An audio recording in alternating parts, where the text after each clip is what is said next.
me make an announcement here. We are awaiting a quorum. 1, 2, 3, 4, 5, 6, 7.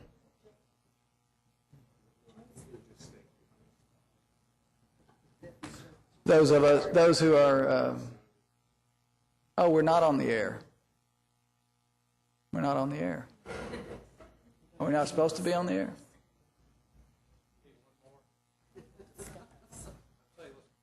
We can discuss. We can discuss. We just can't make any motions. Which is the main part of this. The discussion or the motion making?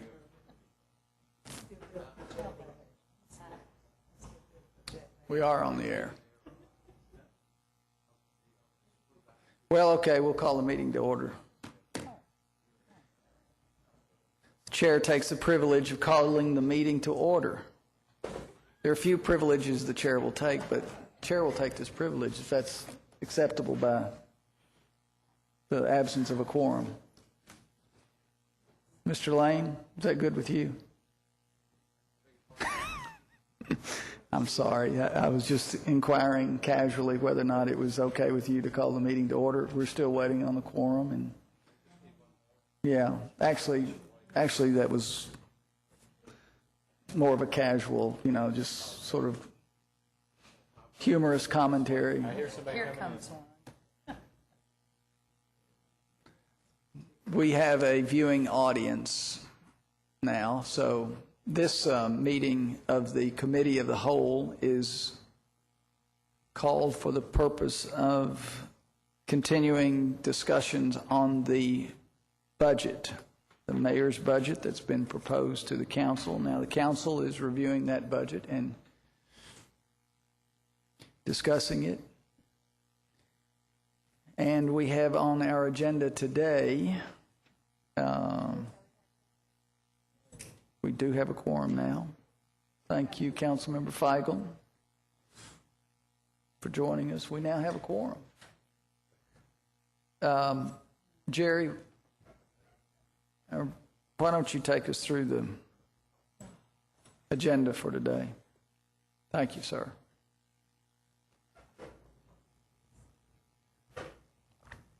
In your packet, in addition to your agenda, you have 3 schedules. Schedule 1 is a summary of all of the Council Link recommendations. Schedule 2 are the general recommendations. Those are recommendations that at this point do not have dollar amounts actually tied to the recommendation like the Council Link recommendation do.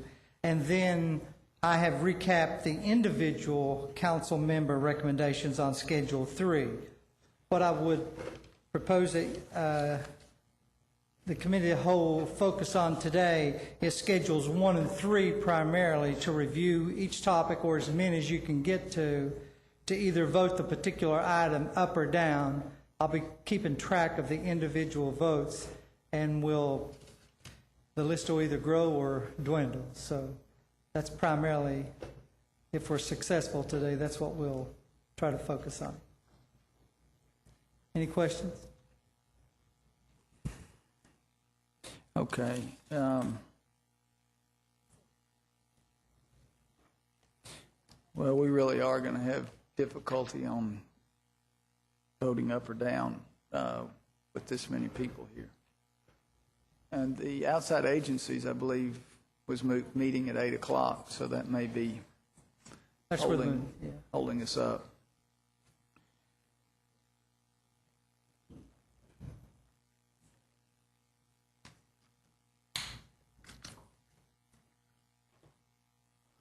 What's the sense of I think that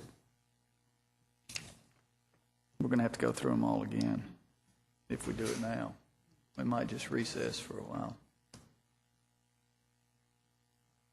With 8 people here, unless there's objections, I'd say we need to recess until we get some more here, because of this is really not this is not just a discussion. We're having to thumbs up or down. Mr. Vice Mayor, Yes, sir. Like a motion, we go into a short recess. All right, thank you, Councilmember Lane. There's a motion to go into short recess. There's a second suggestion for 15 minutes. Is that okay with you? So we'll say 15-minute recess. All in favor, please say aye. All opposed, no. Thanks. So we'll reconvene at 9:25. Thank you.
Just so everybody knows where we are, we're going to reconvene at 9:25, the Committee of the Whole, in about a minute. Thank you, Councilmember Stennett. Your wisdom is always welcome, particularly at this hour in the morning, after everyone's been at work already for 3 hours, right? Okay, I know that Councilmember Gorton is here. She'll be coming back. It does look like we have a quorum, so we'll reconvene at 20 seconds.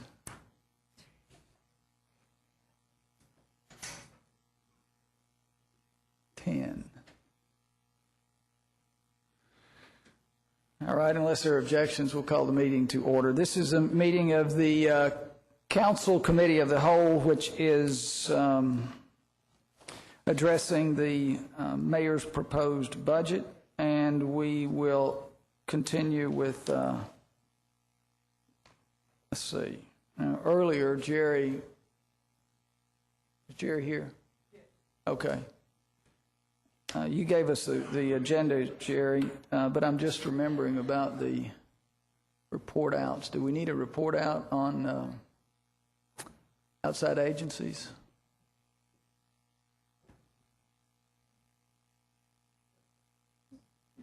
Yes.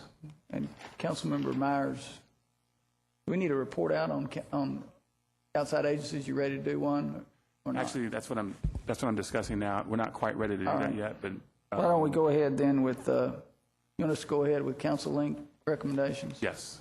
And then I may just come in at appropriate time and ask you for some time. Okay, Councilmember James. Thank you. I have a question related to that. As we were trying to figure out how can we report out, we just left the meeting and kind of ran over, is what would be the absolute last day if we were to make any changes in the mayor's proposed budget? What's the absolute last day that we could submit that, Jerry? Since we haven't had a chance to debrief from this morning's meeting. And if I could add in there, Vice Mayor, we just left the meeting. We had a meeting that started at 8 this morning. Right. We ran over, and we didn't have a time to sum up after we had the presentations as a committee and debrief and then come out with an outcome that we want to present. So we may be able to get that done today. We may not be able to. Okay. So the question before the council is, what's the, I think, Jerry, the question is at what date, looking at this schedule, what date could we get information to you to present to council for final vote? I would say the 9th or the 11th, because after that, that would give you one meeting on the 16th, June the 16th. June 16th is the last day that the Committee of the Whole has to have everything voted on and basically the mayor's proposed budget ratified, because on that afternoon at 3 o'clock, it's scheduled to ratify the budget and place a motion for 2 readings. So either the 9th or the 11th, and Thank give you a you. little time for further deliberations after that. Okay, thanks, Jerry. You're welcome. all right, Councilmember Gordon. So will that apply to any changes? Yes. Okay, Yes, so if an individual council member wants to propose a change, that also could be submitted? Yes, ma'am. Thank you.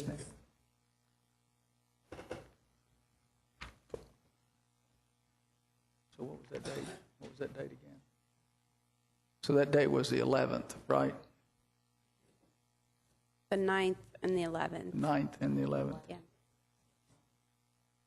Yeah, but, so last is the 11th. Councilmember Stennett.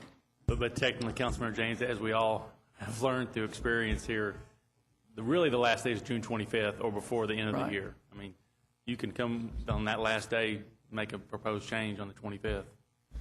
But to give us enough time to debate it and, I guess, etiquette for the rest of us, that would be the right days. But the very last day is really June 25th. Well, I think from a pure public policy point of view, nothing should shoehorn us into anything that we're not comfortable with ourselves, willing to vote on.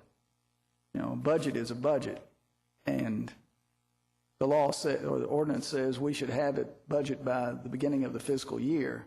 Otherwise, the previous budget prevails, or is our guides us.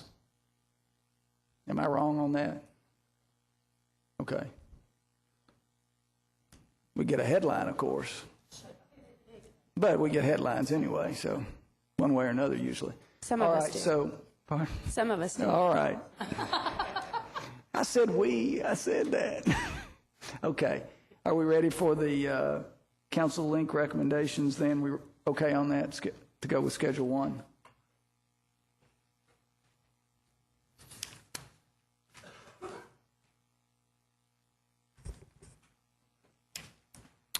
All right. Unless there's an objection, we'll just go through them in the order that they're presented here, public safety being the first. And just perhaps for helping us along and guidance, whoever the link chair is might want to guide us in the presentation. In fact, just as a looking at this, I'd be willing to encourage the link chair to take us through this because the link chairs are more familiar with it. Is that okay with everybody? Vice Mayor, Yes, ma'am. I just have a procedure question. Yep. And I think this is my third budget, and I think every time before we get to this point, I say, can we please clarify I don't ever remember what the correct process is. How are we voting up and down, and for the new council members? Right, I think and Jerry presented that at the last time. It'd be useful for that can you help us with that again? I don't think we can probably be reminded of it enough. It's not an easy process.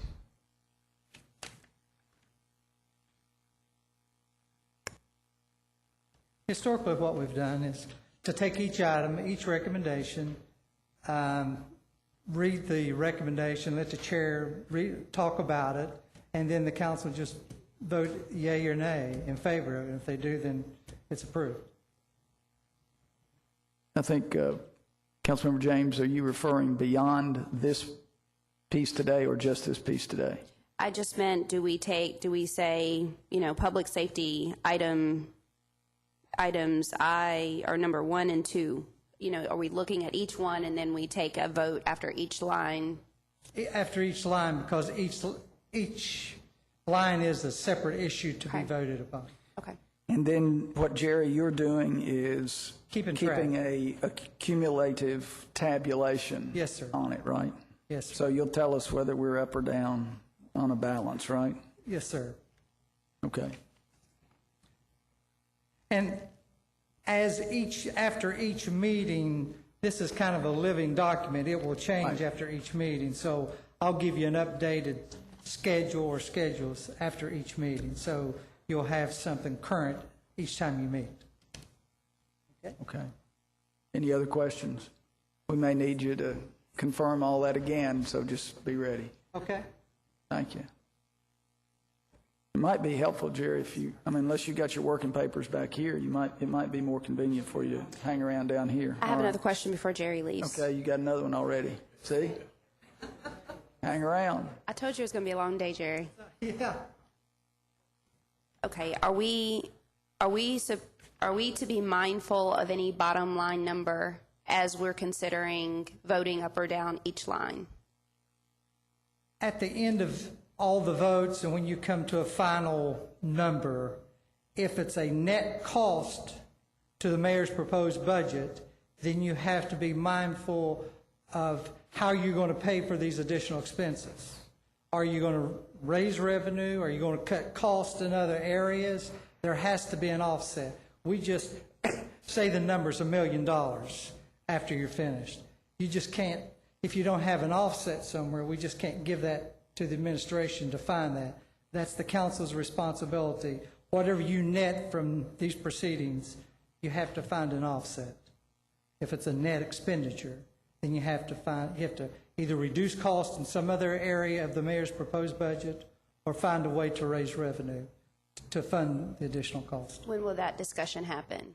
Hopefully in one of these next 4 meetings that we have. Okay, thank you. But I think that my translation of what Jerry has just said is, and what's operative in terms of procedurally, is that we will go through these and we'll vote up or down.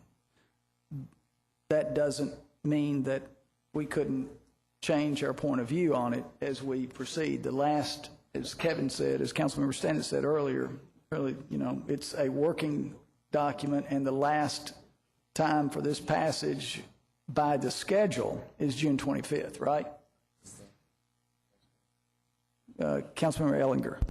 One thing we've done in the past, and I assume that that's probably the proper protocol and procedure, is we've always voted on our revenues so we know where we're going to look at what we can spend, and we haven't done that at this point, as I don't think, and not I'm aware of yet, because that kind of sets us where we are now. If we won't wait till later and we need to increase the revenues, we can, but normally we will agree on that number, and that's kind of where are the parameters that we work within.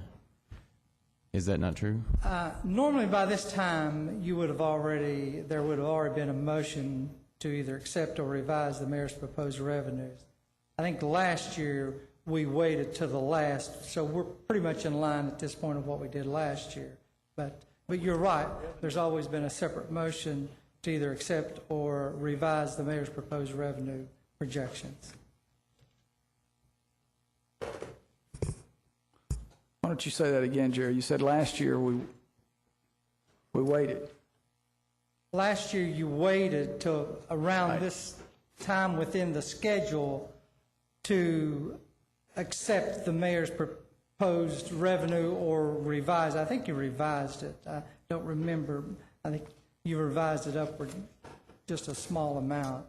But historically, for most of the year, certainly that I've been here, there was normally a motion made prior to this time of the ratification process.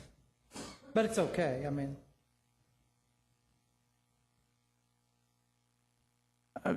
this is just, if anybody else has a comment before me, I have a comment about this. I think considering the swings in April revenues, that it would be wise for us to consider that as we proceed and wait until we get May numbers, because the swings in April were pretty dramatic.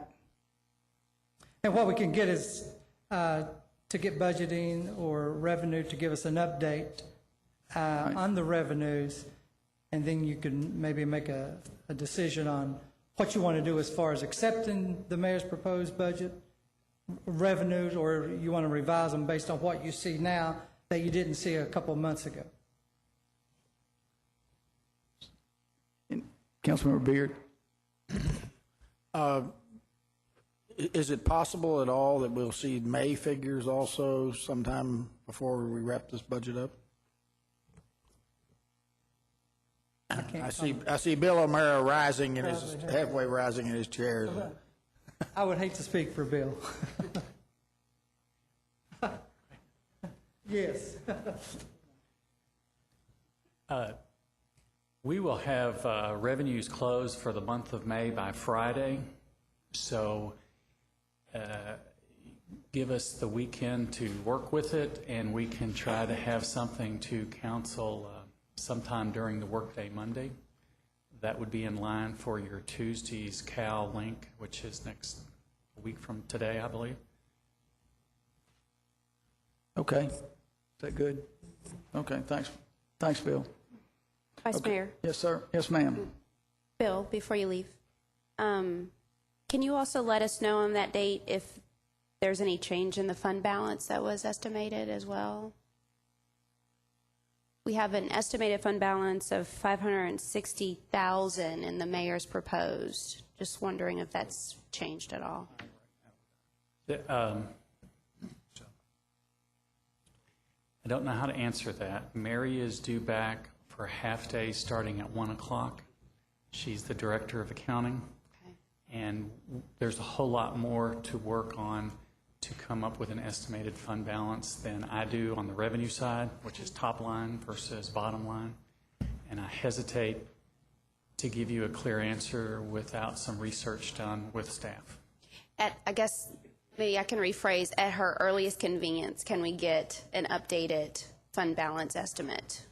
That'd be whenever she can provide that before. It'll be a group effort between accounting and budgeting, and I'll have to circle it back and see what is realistic. Okay, awesome, thanks. Thanks, Vice Mayor. Okay. Jerry, yeah. You I got- don't have anything. Do y'all have any other All right. questions? Okay. I'm gonna sit right there. Councilmember Martin, or Councilmember Crosby, you have a question? No, Councilmember Martin. Thank you, Vice Mayor. I think just as we go into this, rather than try to read into the tea leaves about what we think we could or should or might be able to bring in revenues, I think we don't know quite yet what the economy has to hold for us in 2010, and I think we should continue to be conservative, and if we have some extra funds at the end of 2000, the next fiscal year, then we can maybe decide at that time if there are other things we might appropriate. But I think I think it's just prudent at this point, given the massive bankruptcies of GM and things like that, that we really take a very conservative approach to revenues, because this thing may not be over. So thank you, Vice Mayor. Thank you, Councilmember Martin. All right. Okay, so we're ready to start proceeding through the recommended changes.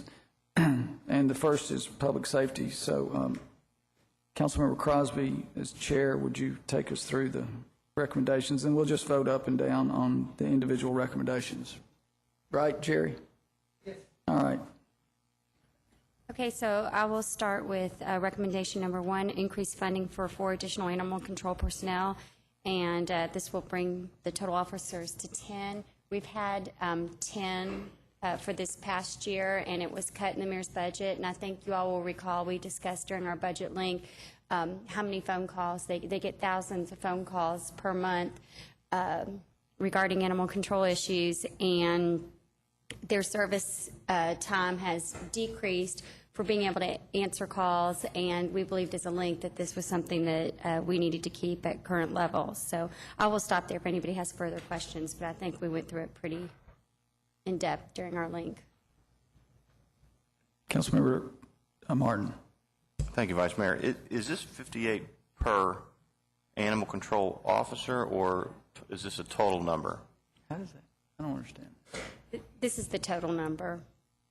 So approximately little shade of 15 each, I guess. Is that right? Okay. Thank you.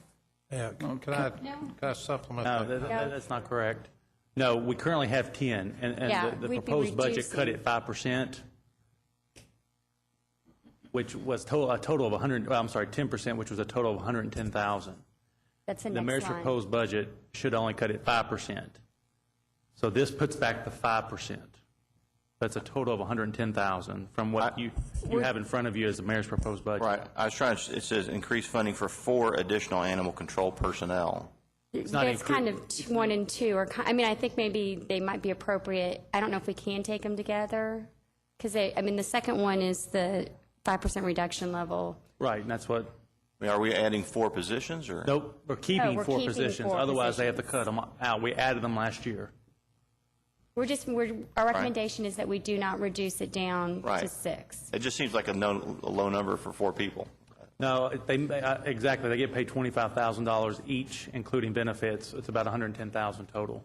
So the 4 people are, so 1 and 2 are in fact together? Yes. Yeah. So we need to either keep them both or Or get rid of them. Or get rid of them. both? Okay. Thank you. And I'll just go ahead, that since they're more together, I mean, I think we do have to vote on these 2 together, but since they were separated out, the 5%, we discussed this also last week, I think, during outside agencies. I just said, remember that this will come under public safety, that they had been cut 10% in the mayor's proposed budget when all those others were cut 5%, and that was just a mistake, so we just added it back in. Thank you. All right. So then, is there a motion to endorse these two? Is there a motion? Yeah, I'll make a motion that Okay. we accept 1 and 2. There's a motion and a second. Is there any more discussion? Okay, all in favor, please say aye. Aye. All opposed, no. Motion carries. Okay, regarding B1, this will be coming from the asset forfeiture account, so there will be no impact on. I'll that make a doesn't- motion that we accept B1. Does this require a motion, or since Do we have to motion? Ed just told me to make a motion. Councilmember Gordon? If it's general fund money that will impact the general fund, I would say we need to make the motion. Will it? Does it? It doesn't affect So I don't we know, it may need a not be a motion. direct cost, but there is a policy issue here that we're authorizing to purchase those radar trailers, and we're going to fund it out of the revenues. It seems like we need to approve that. Councilmember Stinnett? You know, this is a special fund, the asset forfeiture fund, because we don't know how much revenue we're going to get in there. And in our linked discussions, there are some placeholders in there. And because we don't know how much money we really are going to receive throughout the year.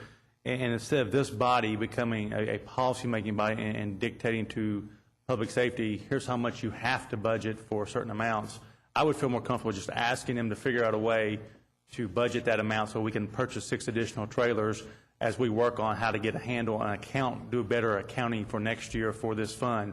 Because the problem is when we switch to STARS, we start having to have placeholders in there so they can track their budget. There has to be a better process, and we hope to take up that issue that George Myers, I know Councilmember Myers brought that up during the Budget and Finance Committee. There's a better way to do it. So instead of dictating to them saying you have to have a placeholder for the trailers, I would just simply say a request from council to purchase those trailers, whether it be from asset forfeiture or from another fund within their budget. But that's what we would like to do, and then work on next. I know Councilmember Feiger brought it up too. How to account for that better, because there has to be a better way in what we're doing it. So when we shifted to the new county system, they had to come up with a quick way to figure it out. And I think they have some ideas. I think we can work on that as a council over the next several months. So instead of saying they have to take it from asset forfeiture, I would just ask that they purchase it at this point and then work on that. I don't ever want a council to, or my opinion is, I don't think my role as a council member to come in here and say you have to do this with money that they're earning and we don't know how much it'll be. Thank you, Vice Mayor. Thank you. Councilmember Myers? Thank you, Vice Mayor. I would just concur with what Councilman Stinnett said. I agree 100% with what he's saying, and that it will be good in the next couple of months to work on, how we handle this going forward in future years. Thank you. Any other comments? So we don't need to vote on this, all right? And does the same apply with item C? Okay, are we ready to move on? Okay, for the Division of Emergency Management, this is actually a mistake in here. We would need to fund $23,000, and I can defer if I need to on this. But as you recall, when we were discussing this, it is not 100% grant funded, so we would have to actually add $23,000 for the remainder to be able to fund this position. So that would need to be added to a proposed link change of $23,000.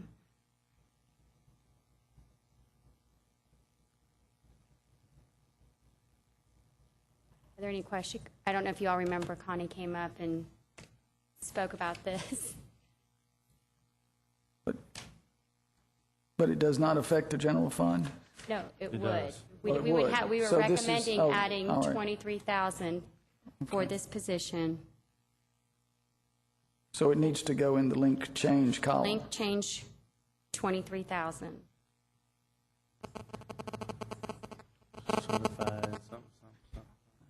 All right. I just want to clarify something. Any changes that you make to the mayor's proposed budget, irregardless of fund, has to be voted on by council. It's not just general fund. Yes, general fund is generally the topic of conversation, but any other fund should also be voted on by council and approved by you before we make a change to that fund. You're referring then to item B, the one, what we just discussed? Yes. That's not true, though. That is not true. We do not vote on item B because we don't vote on the confiscate. We're not asking them to increase their confiscated funds. We're just asking them to use whatever placeholder they got in there. No, and whatever they wind up using will need to come to you for approval, whatever fund that winds up being. Not necessarily. Not if it's within a placeholder in there. They could use that for office furniture, and they don't have to come back to us. If it's a capital item, it will come But to you. this for is the approval. issue. This is why we need to Right. debate it in budget and finance. Right. That's the problem, is we have placeholders in their budget that Right. we're going to approve that they may not spend on that office equipment. So if they Right. chose to buy these, they would not have to come back here. As I'm long as just that money's in that line item. mentioning that you all have a policy that every capital item comes to you for approval before it's added to the budget. That's been the policy for a while. But every item under the confiscated funds does not come back to every time they spend it. If they already have money budgeted and can use that, no, that would not come to you. And that was my point. They Right. do. So that's all we're saying Right. is use it. Right, We're not saying you have to use it. right. I just don't want to get into that discussion right now and dictating on their federal confiscated funds. And that's fine. Because the statute is very specific. It's their money. It is. It is their money. But we generally budget and have you all look at it. I'll let you.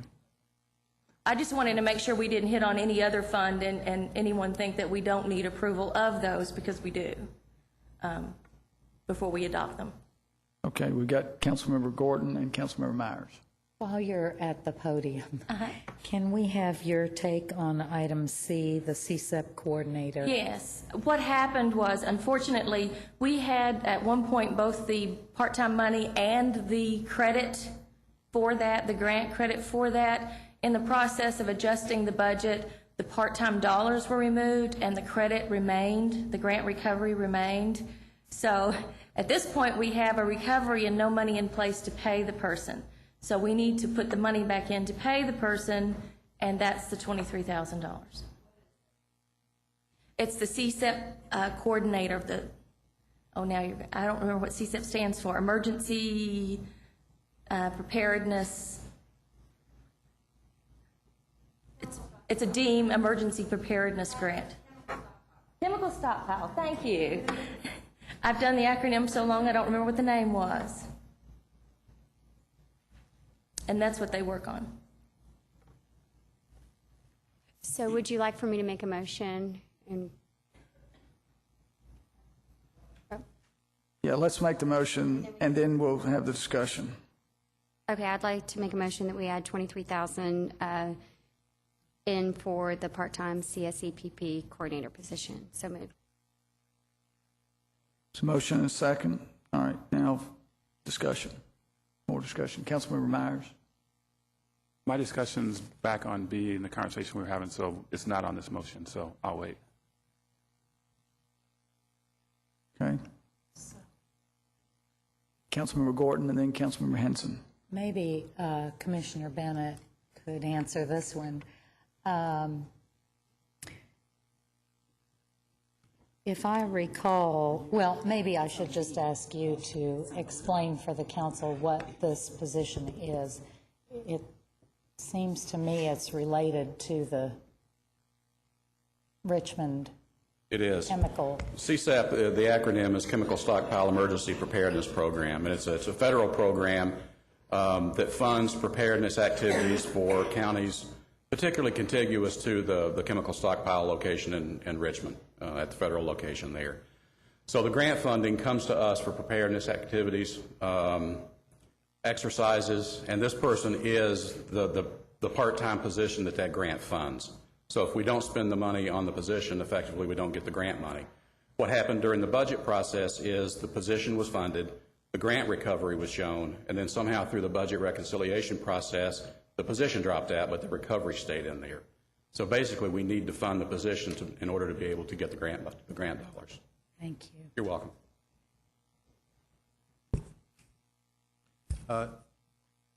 Is the total cost $46,000 and we're paying half and we're getting a grant for half?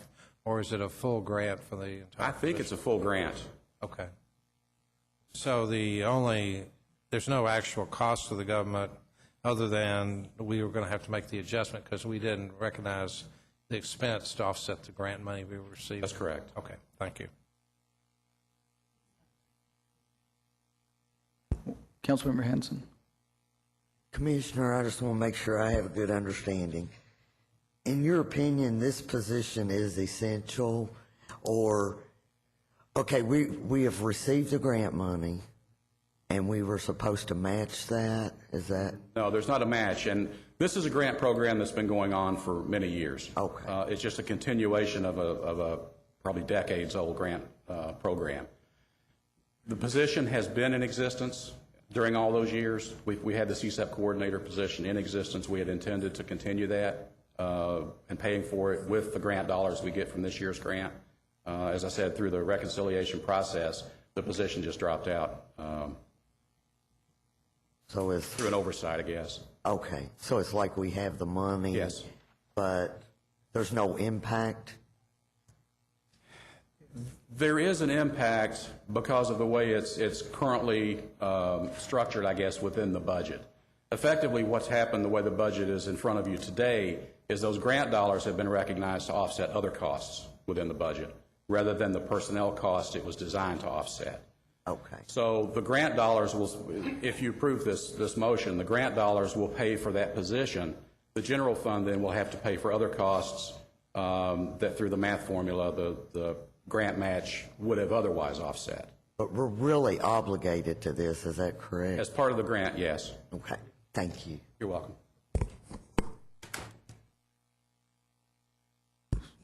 Any more questions or comments regarding item C? Okay, so we're ready to vote on item C, and then we'll go back to questions on B. All in favor of the motion, please indicate by saying aye. All opposed, no. The motion carries.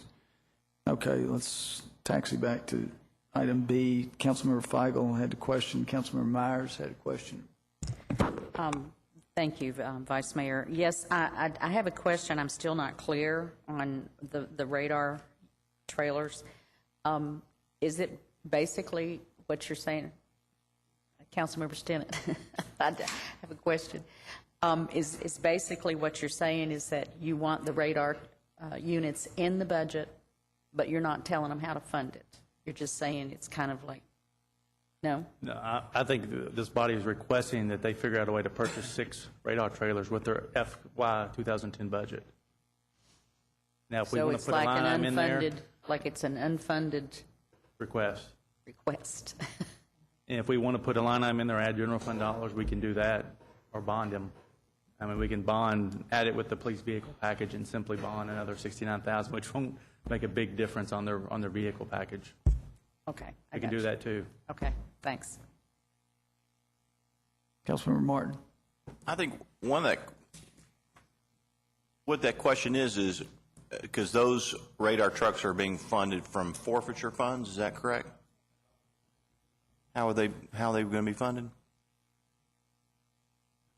Again, we'll approve an FY 2010 budget and allow them to pick what part of their budget they want to fund it from, unless we want to dictate to them where they want to fund it. I'm not in favor of dictating to the police that they have to fund it from forfeiture money. But if we want to make a motion and fund it from bond proceeds when we bond vehicles and equipment for them, that's fine too. I'm just saying, I think there was an opportunity after working with them that they could probably fund them with their FY 2010 budget. So the point of my question, I'm sorry, let me finish real quick. The point of my question is are those forfeiture funds off budget? No, they're in the budget. They're There's in the line budget. items, there's placeholders in the budget, depending on how much revenue they receive and how they're going to distribute it through our accounting system. Okay, so that's not off budget or anything like that? You have a list of those that was in the capital expenditures. Right. Thank you. But again, their capital does not affect our debt in our general fund. I think we were just trying to make it a more formal request that they figure out a way to do this, and it's a request. It may not get done. Councilmember Lane. Right. I'd just like to follow up on that. Essentially, what we're saying, this is a capital expenditure. It is not a direct cost to the operating budget, only the debt service would be. And you're saying there's a budget for capital expenditure or the excess funds that we get in for drug recovery, whatever. The police can then decide what capital expenditure line item to put it on. And so I agree with you. I think that works fine.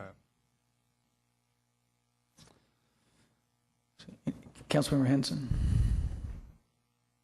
I would suggest that we just remove that wording that says funding will come from asset forfeiture accounts.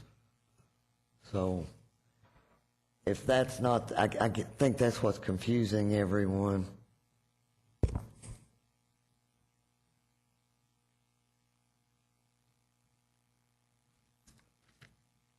Is that, Well, if you still do that? we did, all I think of what the chair has said, we're not asking you to vote on this up or down. Yeah. And we can formalize it during a work session if we wanted to. Right. But if we take out that wording, you need to take out the whole account number. If we chose to do that, then there's no budget item in there. Needs to be tied to an account number, and that's the purpose of initial thoughts of the federal confiscated funds. But in further investigation, that's a whole other issue that we really need to explore the next 12 months and work with our accounting team and how we're going to use that money and budget it properly next year. So what you're saying is that the council or the committee of the whole at this point in time still doesn't need to take any action on this item. And if we do, we need to figure out where in the budget we're going to put it. Right. But we retain it on the list. No? I think they know the request is out there Right. at this point. So that's, I mean, And I was going to say, we could even put it, if it's more palatable, back in recommendations, and make it a recommendation and take it off of changes to the mayor's proposed budget, Schedule 1, and put it on, Schedule 2, that it's a recommendation. Maybe that would be more appealing. maybe, yeah. Is there objections to that? So would you all, I mean, do we have to formally make a motion? I was going to say, do does that, anybody or- object to that? Is that okay? All right. Okay, no so objections. we'll just put that into general list of recommendations from the link. Okay. So, Councilmember Crosby, you want to go ahead then with item D? Yes, thank you. D1, as you all will recall, that there's some collective bargaining contract items that were left out of the budget. Personal protective equipment for $100,000, and then also their educational scholarship reimbursement was $35,000. So I make a motion that we add those back in because they are contract items. Motion, and there is a second. Is there discussion? Councilmember Blues. I just want to make sure that these two items are absolutely required by the contract. They are included in their contract, their collective bargaining contract, and they were inadvertently left out. And I will say, though, that the scholarship reimbursement, that this is the first time it's been added into their contracts. So they just had to give us an estimate, and basically what they did was they looked at, I believe, corrections and the police and what they were spending, and they came up with a pretty good idea of what it would probably cost them. So the $35,000 is a number that they've had to project because this is the first time that it's been in their contract. So what scholarships are the reimbursements for? I mean, is this for advanced training or return to school, or? It's basically for, well, I think Commissioner Bennett's coming up, but as I understand it, it's for many of them to go on and get their college degrees, so that's... Councilmember Crosby's right. It's basically a tuition reimbursement program that's called for under the contract. Scholarship may be a bit of a misnomer, but is a tuition reimbursement program, much like we have in police and much like we have for some of the other government agencies. So, Fire did not budget it in their original request because they thought it was going to be in the human resources budget, and it was not there. So basically, it fell through, and we need to pick it back up here. Councilmember Beard. Oh, are you finished? Commissioner, Yes. is this scholarship related to their fire duties, or is it if they want to go take an accounting course or whatever, that we pay for that too, so that they could go somewhere else and go to work? I think it's typically broad-based. I'm not sure what restrictions there are on it, but the use of it normally is work-related. Okay, thank you. Councilmember Lane. Commissioner, is this a full tuition reimbursement, or is this a matching type of reimbursement? I believe it's a full tuition reimbursement. Okay, thank you.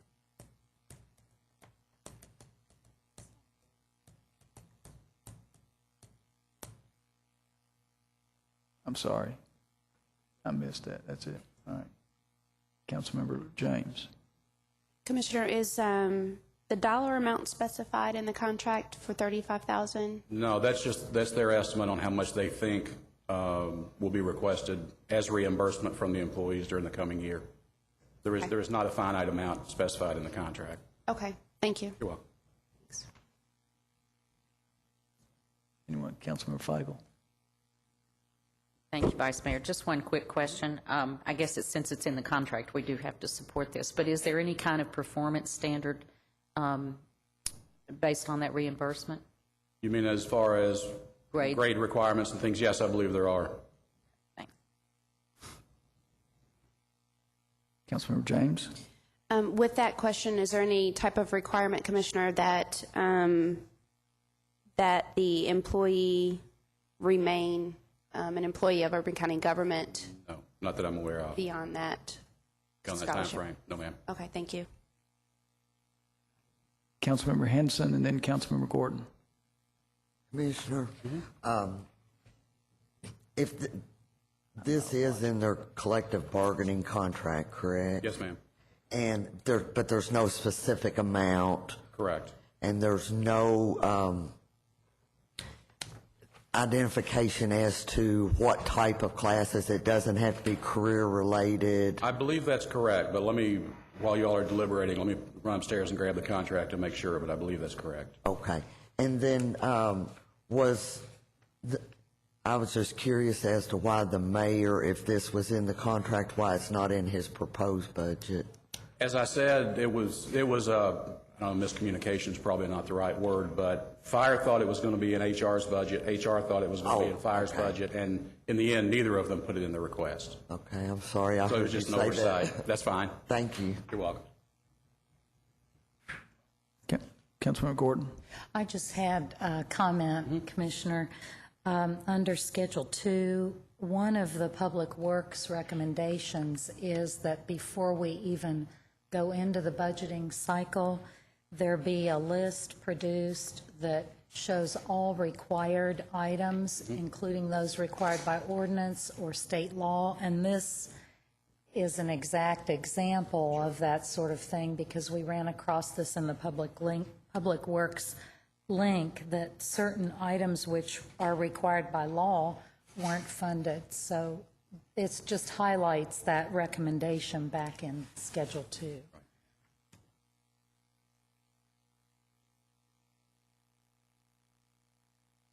Any other questions? All right, we have a motion and a second, and we're ready to vote then. All in favor, please say aye. All opposed, no. Motion carries. Item 2 under D. Council, you ready to do, we're ready to do item 2. Actually, can we skip 2 and go to number 3, please? Okay. Real quick.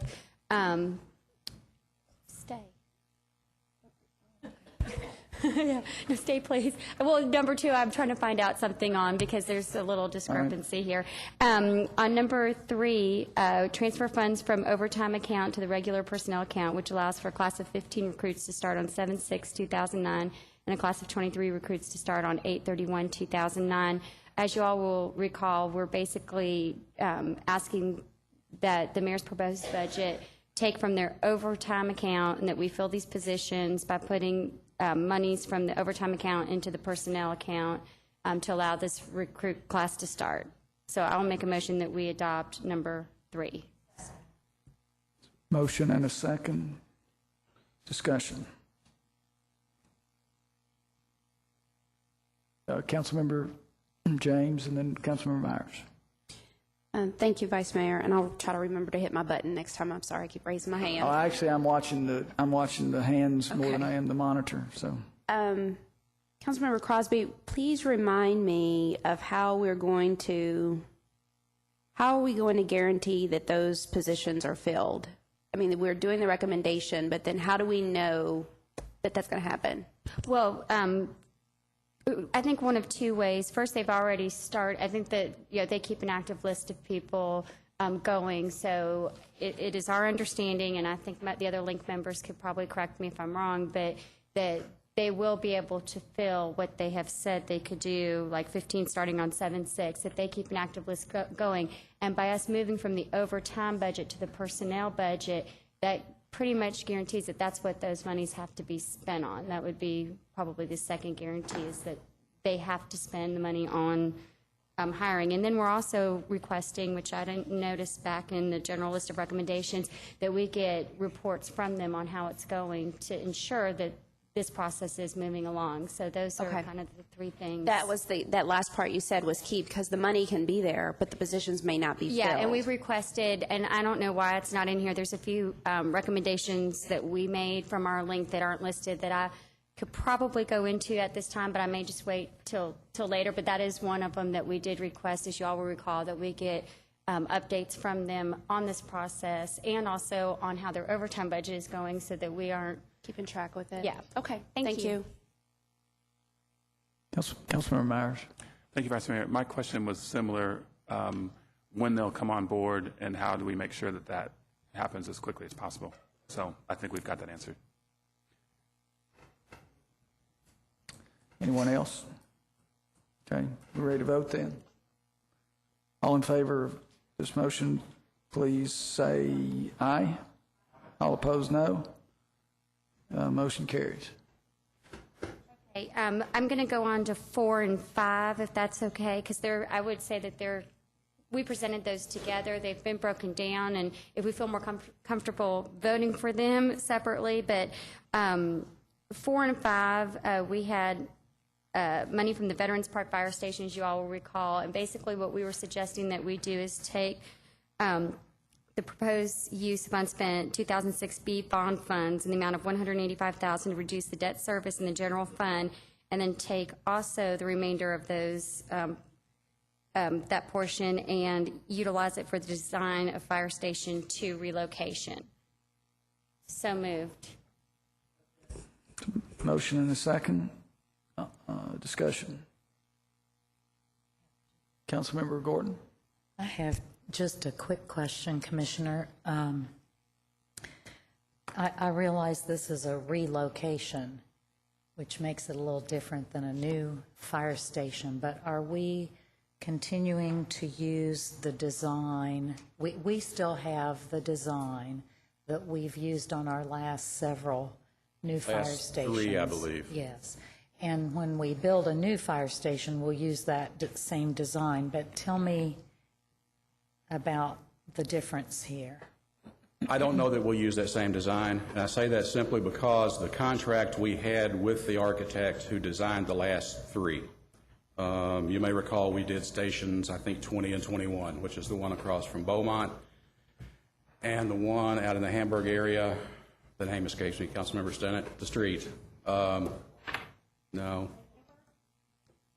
Maple Leaf. Maple Leaf Drive. Those 2 both opened several years ago. Mm-hmm. The contract we had, as I recall, with the architect at that time gave us the option to use that design for one additional station. That additional station has now been built, which is the one in Veterans Park. So we'll have to have, if we want to go that route, we'll have to have some discussions with that architect to see, A, are they willing to continue on with us with that design, and B, what the cost might be. So it's not a given that we would use that same design. Okay. Thank you. You're welcome.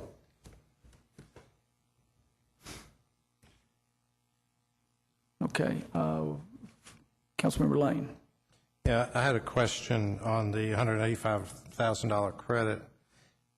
Have we actually drawn that money, and it's in our funds, right, in our cash funds, so that, or do we have to draw it off the bond that's in place?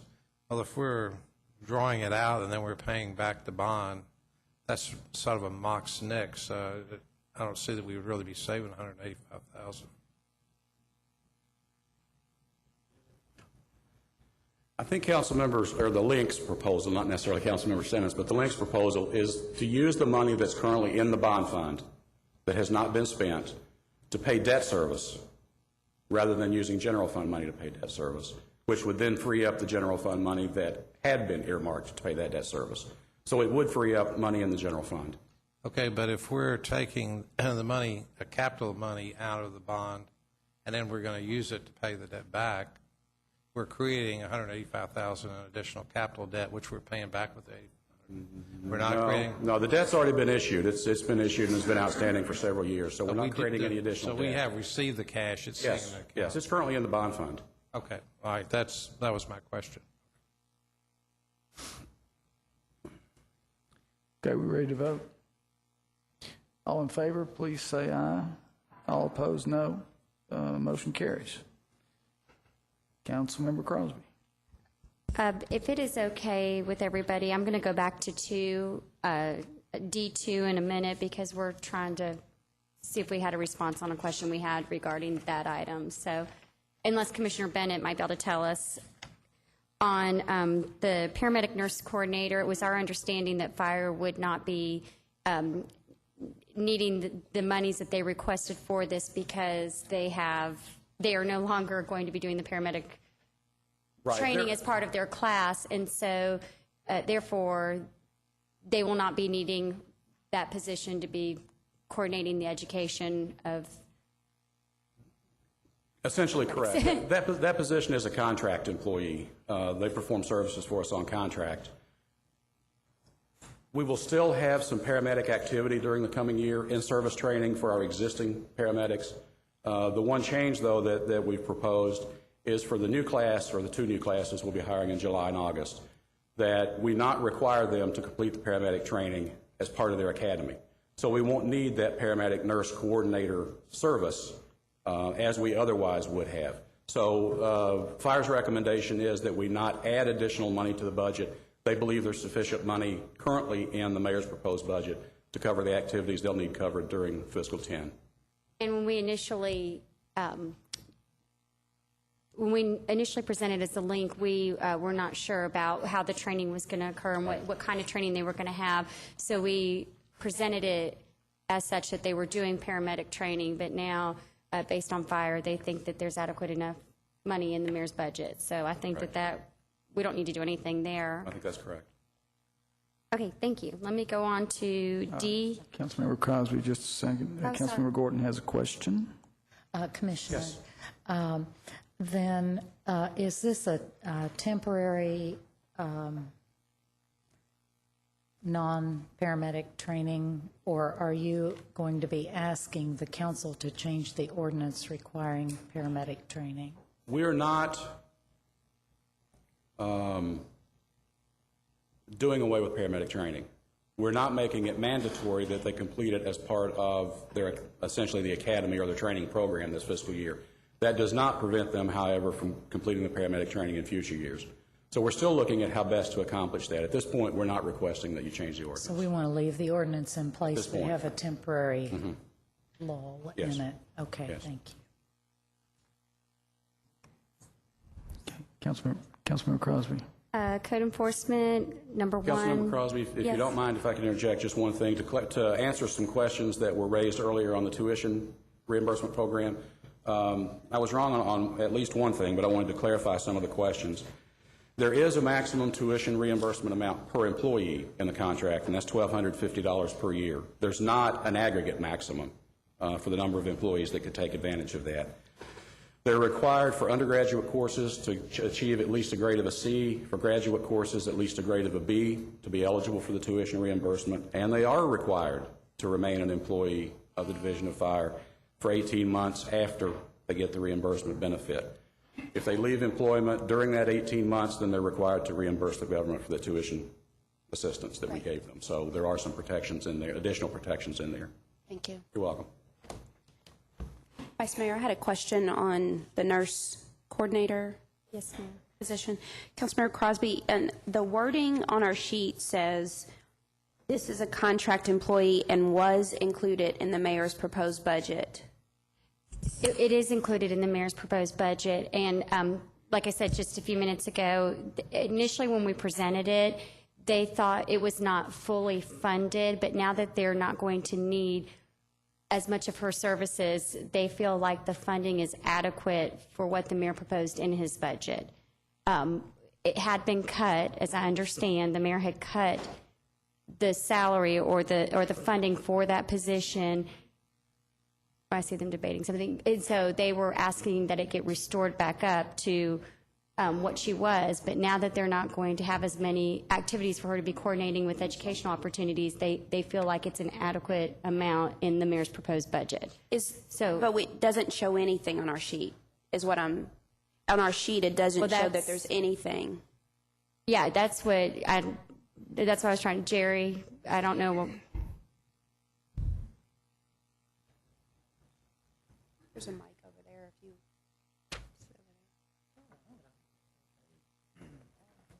In the budget, there was an amount for $11,850 for contract services, and I assumed it was for this position, so that's correct.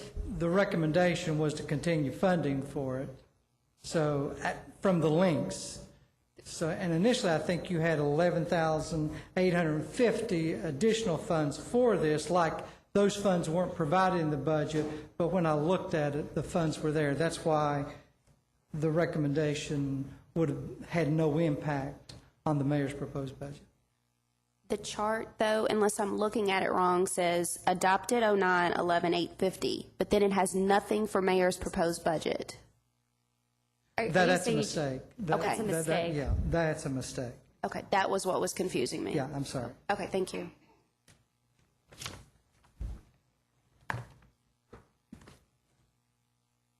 Okay. Are we ready to move on to code enforcement? Yes, ma'am. Okay, number one, funding for 2 vacant nuisance control officers. I think that we have had many discussions about the need of this and how short they are in that office. So I'll make a motion that we fund the 2 vacant nuisance control officers. Thank you. It's a motion and a second. Is there discussion? Discussion. Councilmember Lawless. It's my understanding that those 2 positions have been funded and vacant since maybe January of '07, and then they were taken out this year.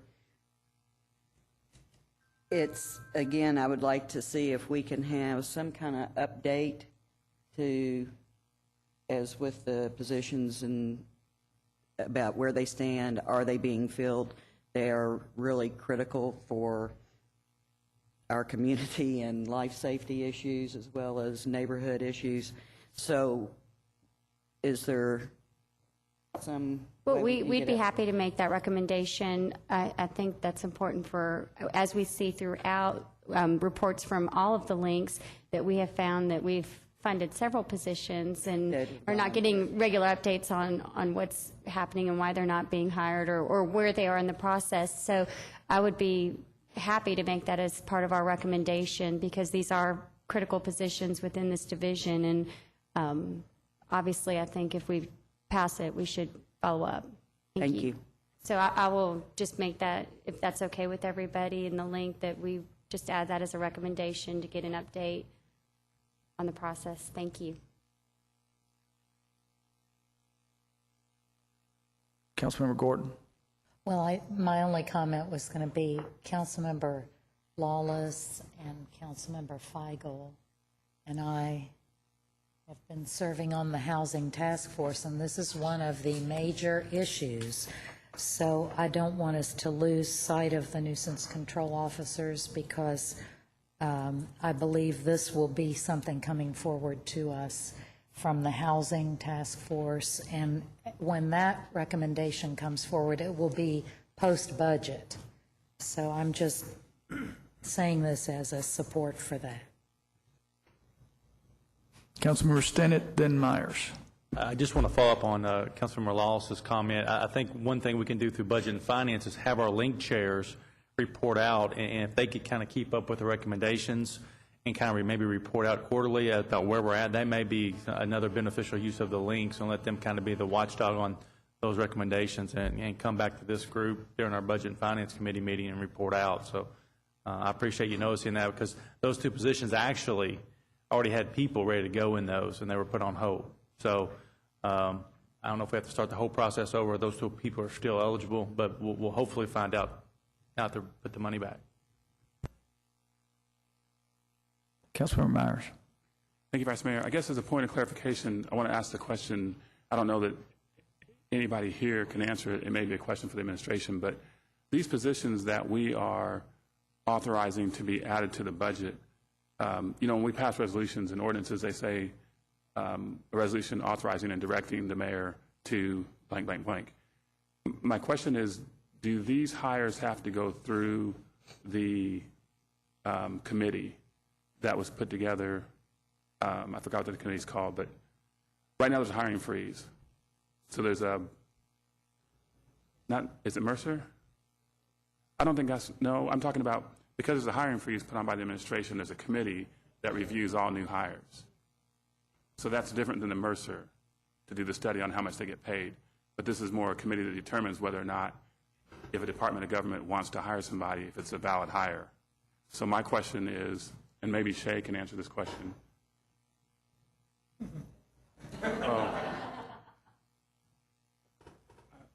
Stood up too soon.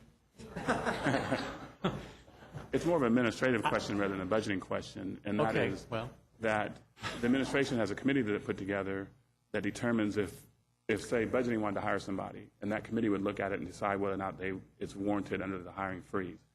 My question is, when we authorize and direct them to add these new hires to the budget, do they then have to go through that committee? The committee you're referring to, I think, is from a previous administration, and there was an attrition committee at one time. That process is no longer in place. The process that's in place right now is the, quote, hiring freeze is whenever there is an opening, the administrative division either does or does not request for that position to be filled. It goes through the commissioner, and then the commissioner, upon their recommendation, presents it to the mayor for a yes or no to proceed on the hiring process. So then it sounds like I understand you to say that the mayor right now is a committee of one that determines whether or not that hire would go forward. I would say it's a committee of middle management, because the director recommends, then the commissioner then recommends, and then the final say is then presented to the mayor. Okay, so then in this instance, when the council authorizes and directs, does that automatically set forth the hiring process, or what steps does the administration take to fill these positions? Well, I don't know how to fully answer that question from a director level experience. This past year, we were in a hiring freeze that the whole budget was based on a number of retirements to occur in order for the budget to be balanced. Right. And so there was an intense management focus on managing and monitoring that retirement/open position process. Because if we hired everyone that was authorized, we would have broke the bank. And so this whole year was managing that process. And when September came, economics changed, projections for the retirements looked like what were valid back 6 months before were no longer going to happen. Then more emphasis was made on managing the open positions. And so that was all iterative throughout the year. I do know that Kinaco came and reported on both the number of retirements versus projected, as well as the number of open positions versus projected throughout, I think, the Budget and Finance Committee, showing how that process was key to this year's budget and how it was being monitored throughout the year. So I don't know that I answered your question, but that's the process that I was involved with. Okay, so, and thank you for that explanation. Now, moving forward, if the council says we readjust the budget so that these positions that we're saying we want filled are budgeted, then I guess it's more of a question of moving forward. How will that process work? I would have to defer to the administration to give me guidance on how to answer that question, because I'm giving you what we did in 2009. Right, you're giving a historic perspective. Thank you very much. Shay? You've heard a lot of questions here. Every time we put a position back into the budget, people are asking, how are we ensured that that position is going to be filled in a timely manner? So I guess this is a new situation from last year's, the way we operated. So you may need to talk to the mayor. I'm not sure you would have an answer today or at this time. So I guess my question will be, can you do that? And then... Can I do what? Talk to the mayor? Yeah, I don't want to put you on the spot and expect you to have an answer to this question right now. That's what I'm trying to avoid. So, and maybe you have one. If you do, we'll take it. But if you don't, I would ask that you get with the mayor and the commissioners and whomever the committee is that he would put together, and then bring us back how you plan on addressing these new hires moving forward this year. Well, I would just make a quick comment. I do agree with Bill O'Meara. If we were to fill every single position that's authorized and funded, we would not be able to finish the year with a balanced budget. And so part of the mayor's responsibility as mayor is to manage throughout the year with the money that we do have and the revenues coming in. Can I interrupt you for just a second? Right.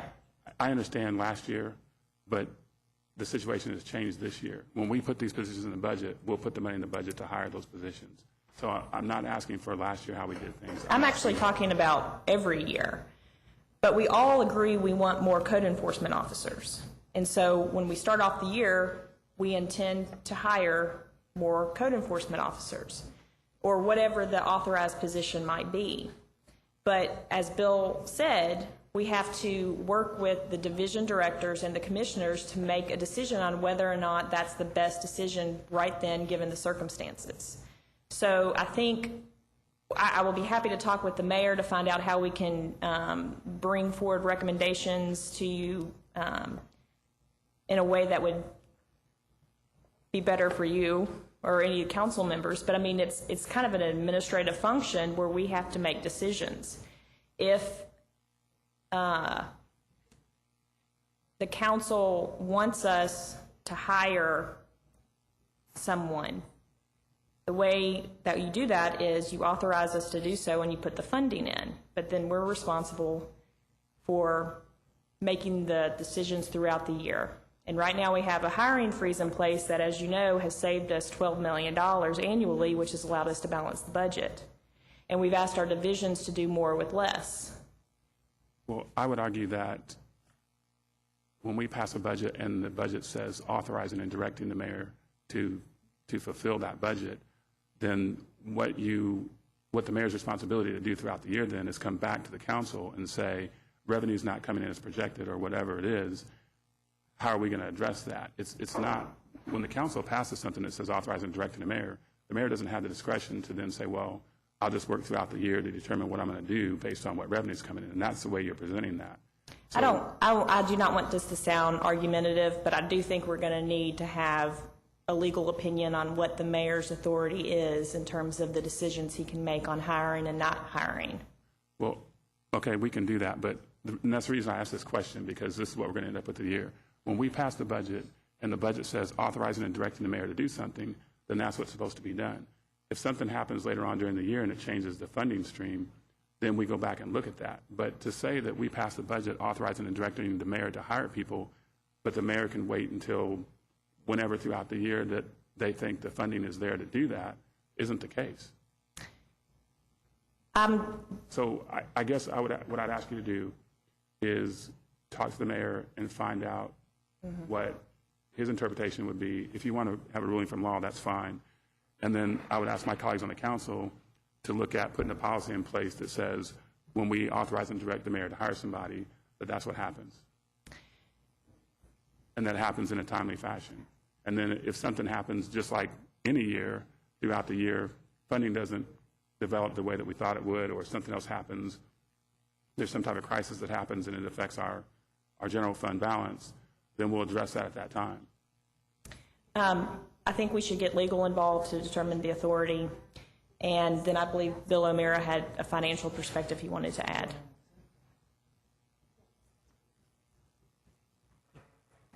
If I could address this from a totally different angle, I'm trying to stay out of who told who and directed to what. If I can just look at it from a financial perspective, we have a budget, and in the total budget, we're operating with $190,585,190 in total personnel. I'm going to open up a can of worms here, but I really think I need to make it clear that that is not the cost of 100%, 52 weeks of every authorized funded position. If we did that, we would have to cut about $6 million out of the budget. If you want to make sure that 100% of the funded positions were filled for 52 out of 52 weeks a year, there's about another $6 million of expense that has to be incurred. Now, reality in a large organization, whether it's a government or a corporation or even a large company, is that there are people that come and go throughout the year. And so in order to have a valid budget of what you're actually going to spend and incur, instead of not building a building or doing a program, we know that those salaries are not going to occur completely 52 weeks out of the year for every position. We try to come up with a realistic total personnel dollars incurred, and that's what we have done here. Right. So there's a friction here with the budgeting of turnover, and I want every position filled as soon as possible and have zero turnover. So, if you want us to go out and hire every person, then $6 million of other expenses have to be pulled back so that we have the money in this budget in order to hire every person and have them in there the maximum amount of time possible. So I'm just trying to give you a financial perspective of what you're asking. Does that help? It does. Okay. But the reality of what you're saying is that if we start out with a budget that says we have 500 employees, and those 500 include the employees that we're putting into the budget as we complete this process, if we know that it won't go up from that because we haven't, as a council, approved any other hires except for the ones that we add into that 500, starting in the budget process. But it's very likely that the number is going to decrease because there will be people that retire throughout the year. There will be people that leave throughout the year, whether they're for whatever reasons. So the number can never go up because we haven't authorized or directed it to go up above the 500. Mm-hmm. We know it will definitely go down. The question then will become whether or not we rehire those positions that vacate during the year. So I understand what you're talking about with that $6 million play in there, mm-hmm. But that's not what I'm talking about. I'm talking about when we start the budget balanced with this is what we think the projection is and all those things. So this is a dollar amount that we're going to work with for our operating budget for 2010. And based on that, we have these 500 hires. What I think we're all asking questions about as we go through this list is we want to see these hires happen, and we want to see them happen post-haste. Because in previous years, and I understand the historical reasons in previous years, because we had the hiring freeze because of the budget shortfall that we knew we were going to have. Because of that, there's a hiring freeze put into place. And so then some of those positions weren't filled based on the fact that we knew we couldn't fill them if we were going to come out with a balanced budget at the end of the year. So I think it's and that's why it was great to hear the historical perspective that you gave But that's also why we're asking the question about moving forward, what is the policy then that this body wants to see happen in terms of, if we're putting these positions in the budget, we're putting the money in the budget, we have to assume that the money's going to be there. Otherwise, we don't pass a budget. So then how we address that $6 million that you're talking about is knowing that it's never going to go above the 500 because we haven't authorized it. It has to go down because people will retire and attrit for other reasons. Then that's when I think the mayor's discretion comes in as to what positions are refilled. But as for when we start out the budget and we authorize and direct that these positions be hired, I don't think there's discretion there for the mayor to determine whether or not we should do that. And I'm not asking you to, because that's not your, Okay, I'm not trying to get you to again, go there. I would like to stay out of the discretion. I'm just trying to give you the guy that's got to balance the checkbooks perspective. That if we hire all these people July 1, I'm going to paint two scenarios. The glass is half empty first, and then we'll talk about the glass is half full. So we've directed to have 100% filled positions. We make Michael Allen and his crew work overtime throughout July and August, and we get everybody on board September 1. And by October, we're looking at layoffs because revenues have eroded every month since then. And so is that a good thing? From my perspective, that's overreached. And when I'm talking to bond counsel, we've gotten ourselves in a jam. So as each month goes, we're looking at where the revenues come in, and we want to control spending where we can control spending. One of the places to control it, which is the largest one in the single largest category that we have to manage, is salaries. So I guess we can't, I don't see from a financial management perspective taking salaries off the table and not having that as part of managing the expenses throughout the year, just from a financial perspective. Okay. Thank you. And I think this is probably really a question that we need to look at as a council, is whether or not we want to put a resolution in place that would require these positions to be hired when we pass the budget. So I appreciate the comments from the administration, and we can move on, I think. Okay, thank you, Councilmember Myers. Councilmember Stinnett, then Councilmember Lane. Just to follow up to Councilmember Myers' question, though, I think what we're asking here is we're funding them, hoping they be hired July 1. We're asking them to be hired July 1. But to Mr. O'Mara's point is we're passing a budget and we're approving funding. We're not managing that funding. That is the role of the administration, is to manage it how they best see fit. Our role is not to manage government. Our role is to pass and approve the budget and provide policy. Now, if we want to say our policy is if we approve a position, they all hired July 1, our budget would need to increase probably another $6 to $10 million easy. But our problem is we can't manage it because that's not what we were elected to do. We're elected, again, to pass the budget and give the authority to spend, not tell the mayor or the administration how to spend it. Thank you. Vice Mayor. Councilmember Lane, you want to respond to that? Yeah, I think I'd just respond by saying that when we pass the budget and when we pass these positions, that we're authorizing and directing the mayor to hire them. And I understand what you're saying about managing throughout the year, but if you take your perspective and roll it all the way out, then basically he didn't have to do anything that's in this budget.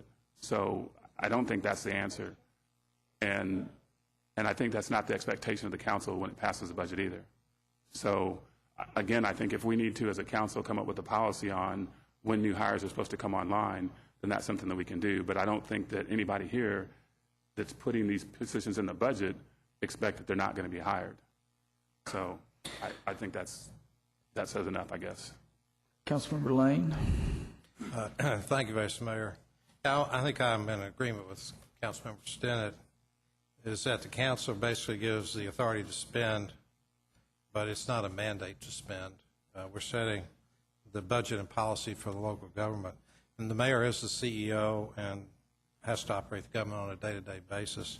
I think if we start to micromanage the administration of government, we're going to be in serious trouble. And currently, we're in very adverse economic conditions. And I think that it's even more important for our administration to have more flexibility and be able to effectively adapt to the tax revenues we're receiving and changes in our local government. So I just want to basically restate what Councilmember Stinnett said, but I believe that that should be our policy. Councilmember Martin. Thank you, Vice Mayor. It's my understanding that under the city's charter, the mayor has the authority to hire and fire employees, and I don't think we as a council, except perhaps upon specific specific items, have really the general authority to overturn that mayor's authority under the charter to manage the employees. I think that one thing we have is a conceptual item about what a budget is, and one of the ways we as a council have to affect policy is to tell the mayor, we're going to give you X, Y, Z number of dollars for this area, and it acts in some ways as a cap on the mayor's ability to spend money on those types of items. And we're going to give you no money to spend monies on these other areas. And by that function, we have the ability to affect policy. But I certainly hope that this mayor and the administration keeps the eye on the ball as they have by watching the economy and watching our revenues and managing the resources that we've authorized them to use in a wise and prudent fashion, so that should we have shortfalls, that the funds have not been committed on January or on July 1, so that we're going to have a deficit. So I guess it's a conceptual, I think, item about whether or not when we approve a budget, whether we're actually directing the mayor to hire a specific individual. I don't really think that's what the legal function, although I see Logan's here, maybe he can tell us. I think what it is we've created an account that the mayor has to spend money on in order to hire a particular person if it fits within the current finances of the city, and they can't spend that money on anything else.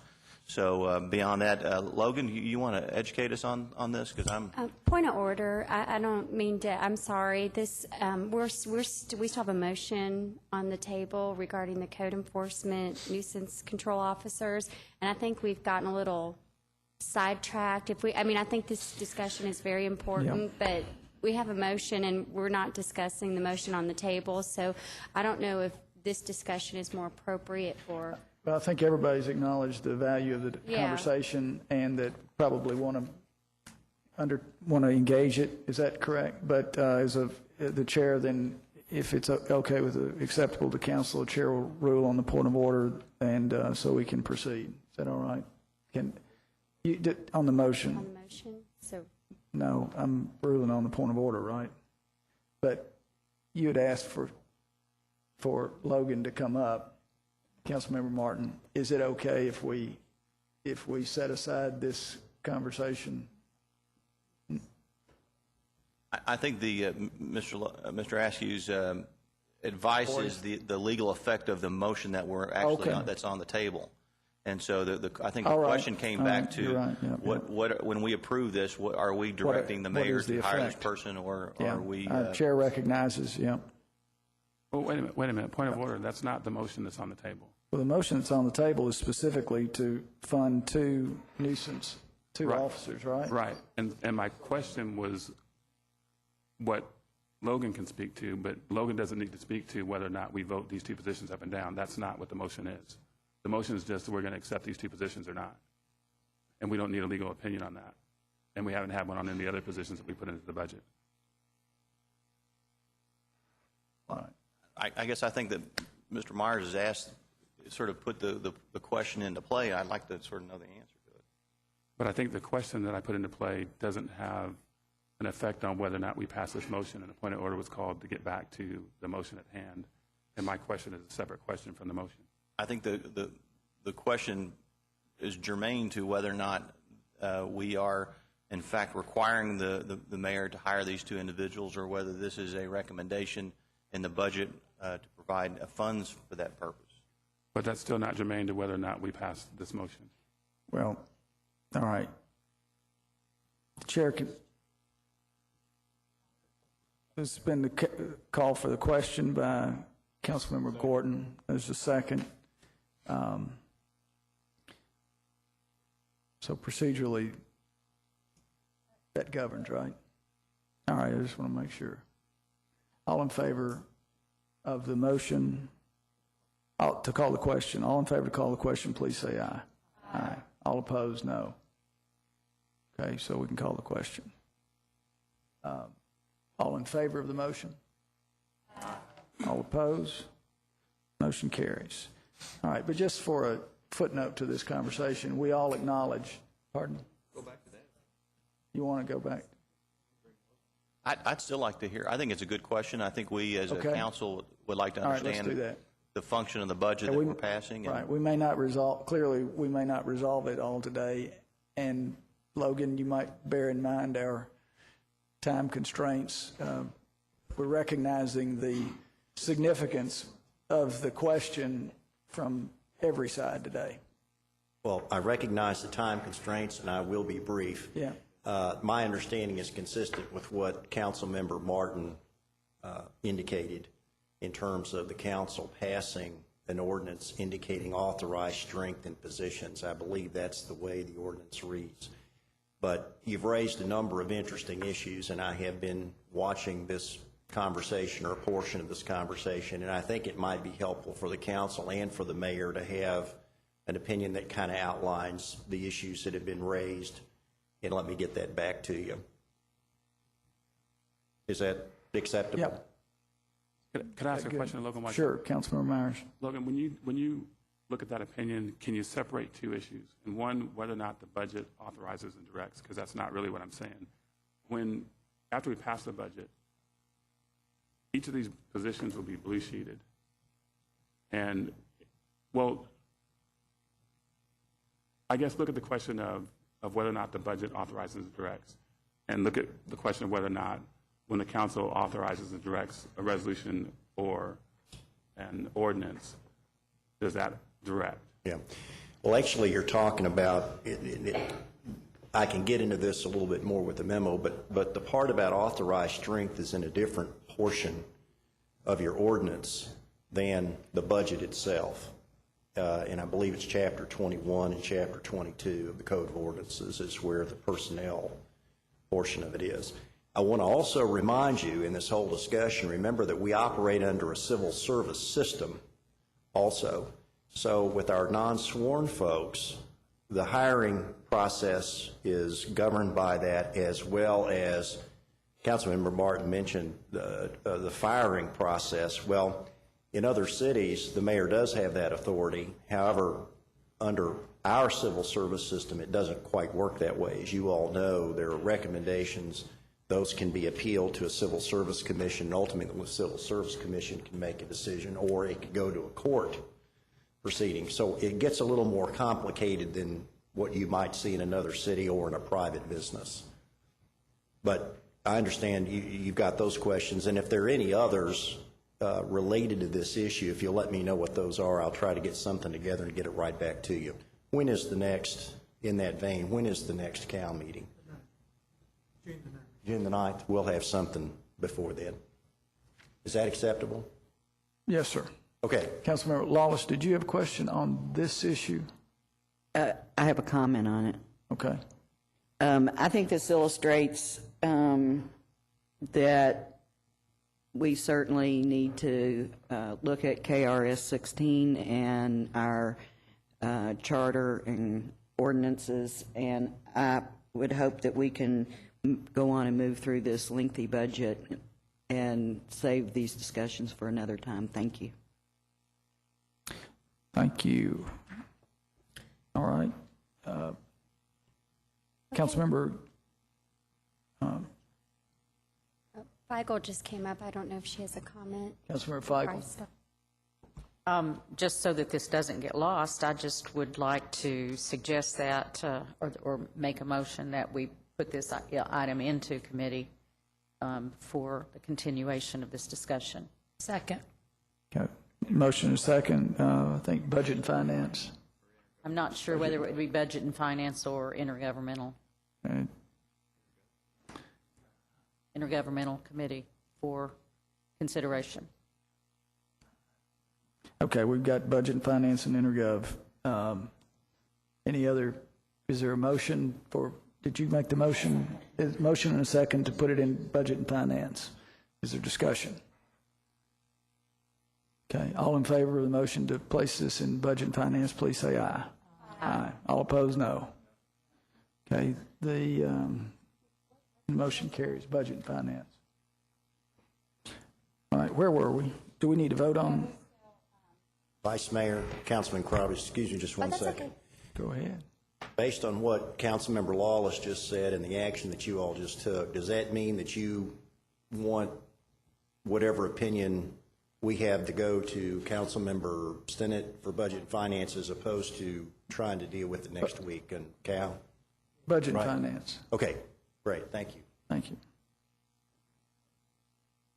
Yeah, Councilmember Beard, yeah.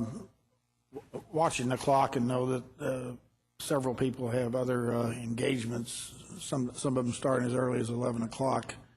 What is our fallback plan to complete this? I don't see at the rate we're going that we're going to get It's the same thing. next 6 minutes, get finished. We're not going to. We're just going to keep rolling as far as we can today. And this is the same thing that happened last year. We just got to move with it as it comes along. And we may have to go into another session for it. This is what happened last year. It was the other session I thought maybe we should, Yeah. could be able to schedule because I may have to leave. I've got a 12 o'clock I got to go to, too. So Councilmember Gordon said she could take over if we wanted to keep going if we had a quorum. But it looks like we might not. Other meetings at 11. How many people got other meetings? Hold up your hand. How many people, how many council members have to leave before noon? We can, as chair of the 11 o'clock meeting that several of us have, we can reschedule that. Okay. So I've got to leave at 12, but Councilmember Gordon can take over at 12 if we need to go on beyond 12. If we can't, then we can't. We'll have to adjourn it and keep it going. So Councilmember Crosby. Thank you. Code enforcement, item D2, we have requested funding for office relocations within the Phoenix building. As you all recall, the discussion strictly was around the safety of this division. They are on the ground level right now, and they have people who are able to have open access to their office. They come in and out. They've had threats. People have been able to access files while they're in there, and we believe that this is something that needs to happen. So moved. Motion and a second. Is there discussion? Councilmember Blues, then Councilmember James. I just wanted to, I forgot to add that they have already discussed with some other divisions within that building that are willing to relocate down to the first floor. So it wouldn't be, I believe that they already have somebody who's willing to switch locations with them. Thank you. Sorry. Councilmember Blues, Councilmember James, Councilmember Gordon. So my question is, what can be done for $11,000 that is going to make the building more secure? We already have a situation. No, it's not to make it, it's to move them to a different floor. I understand that. Okay, and as I recall, they already have some monies available to where they can do that. They're so willing to move that they'll do it themselves. Evidently, this is a bigger issue than what I would have been aware of before this public safety link, and I don't know if Councilmember Stinnett wants to chime in at all, but they evidently have some pretty big issues with access into their office. Thank you. Okay, but if I could go ahead, just ask further, the Water Street door is locked to the public, and there is a security officer at the at the Limestone entrance, and I'm not clear on how disruptive presences can work their way into the building, and exactly what the security difficulties are.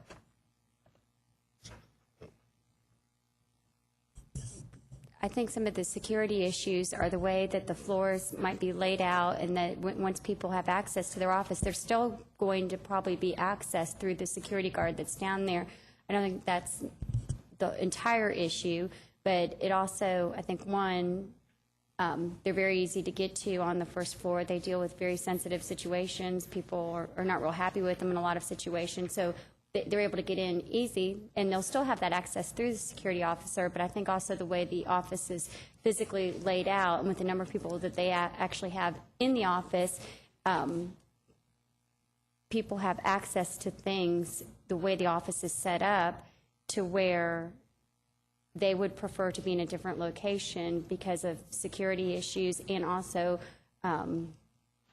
privacy issues. I think that they have found people who, once they get into their office, have been able to move around pretty freely and look at files and do things like that. So that is an issue with that location, as I understand it. So who will be moving where? I mean, all of code enforcement isn't going to move. So what particular offices or functions are going to shift around? Actually, all of code will move up to another floor, and then it was my understanding, maybe it was the Downtown Development Authority might be moving down to the first floor, which also would be nice because of their function. Well, they're here, so we can ask them if they've had these discussions, but it also puts them down on the ground level. People can see their displays, things like that, and that they're more wanting to have the ability for the public to come in and have that access on the first level, if I'm not mistaken. Briefly, from my understanding, it would be the Downtown Development Authority, Downtown Lexington Corporation, and Parking Authority would move to the first floor, and then code enforcement would move up to the fifth floor and just occupy the spaces. No renovation, nothing. People would just move in as is. So, can we do this for $11,000? Pardon? This is an $11,000 operation? I don't know about, I mean, that's code enforcement. I don't know. I know for us, it's just packing our boxes and moving downstairs. But you can't use that space just as it is down there, can you? We could, yeah. We get, between us, Parking Authority, and DLC, we get a lot of people that just walk in, so coming just directly to the first floor would be easy for them. Yes, and we could work within the cubicles that are there, so. Okay. This is fine. I have no no objection to the moving around. I'm just concerned about whether whether this is this can be done within this number. That's all. Well, and if I'm not mistaken, and maybe Councilmember Stinnett can help refresh me here, if I'm not mistaken, that they do have some monies that they can put towards this in addition to the $11,100. So they felt very adamant that they could accomplish this within that dollar range while trying to control their costs, but also for their personal safety and also for some privacy issues, that they would be able to accomplish this within that budget range. Thank you. Okay, Councilmember Gordon, then Councilmember James. Yes, I'm curious as to exactly what the $11,000 pays for. I'd like for someone to explain, because I know that in December, as an example, council members, many people moved their offices and it didn't cost a penny. So can someone explain this? No, not much more than I think we have. They evidently, we were moving within a floor, same floor, many of us probably 50 feet at most, and I don't think we had the amount of computers and files, and I mean, this is an entire division, and we're comparing it to moving a council office, so I'm not sure that we could, I mean, that's like comparing apples and oranges. I'm not sure we could really draw that type of comparison. And my guess is that that's what it's for, is the physical moving of the entire division. I Is don't it- know. I wish is it Mr. a- Jarvis were here, but I can't answer that further than the information that I had presented to me during the council link, and my other link members, I don't know. It's just the physical moving of the... Are they hiring a moving company? Don't know the answer to that question, but I know there have to be rewired, their phone system and computers, because they're tied into our government network. I know that has to be done up on that floor, and I think there's some minor equipment changes in terms of desk and furnishing, just minor, not like a whole new room. They're going to try to reuse what Harold has up there for the most part to keep the cost down as low as possible, but it was my understanding that most of it was moving. I don't know if it's external or internal movers. So is the rewiring, I know on the council floor when we rewire, the government does it.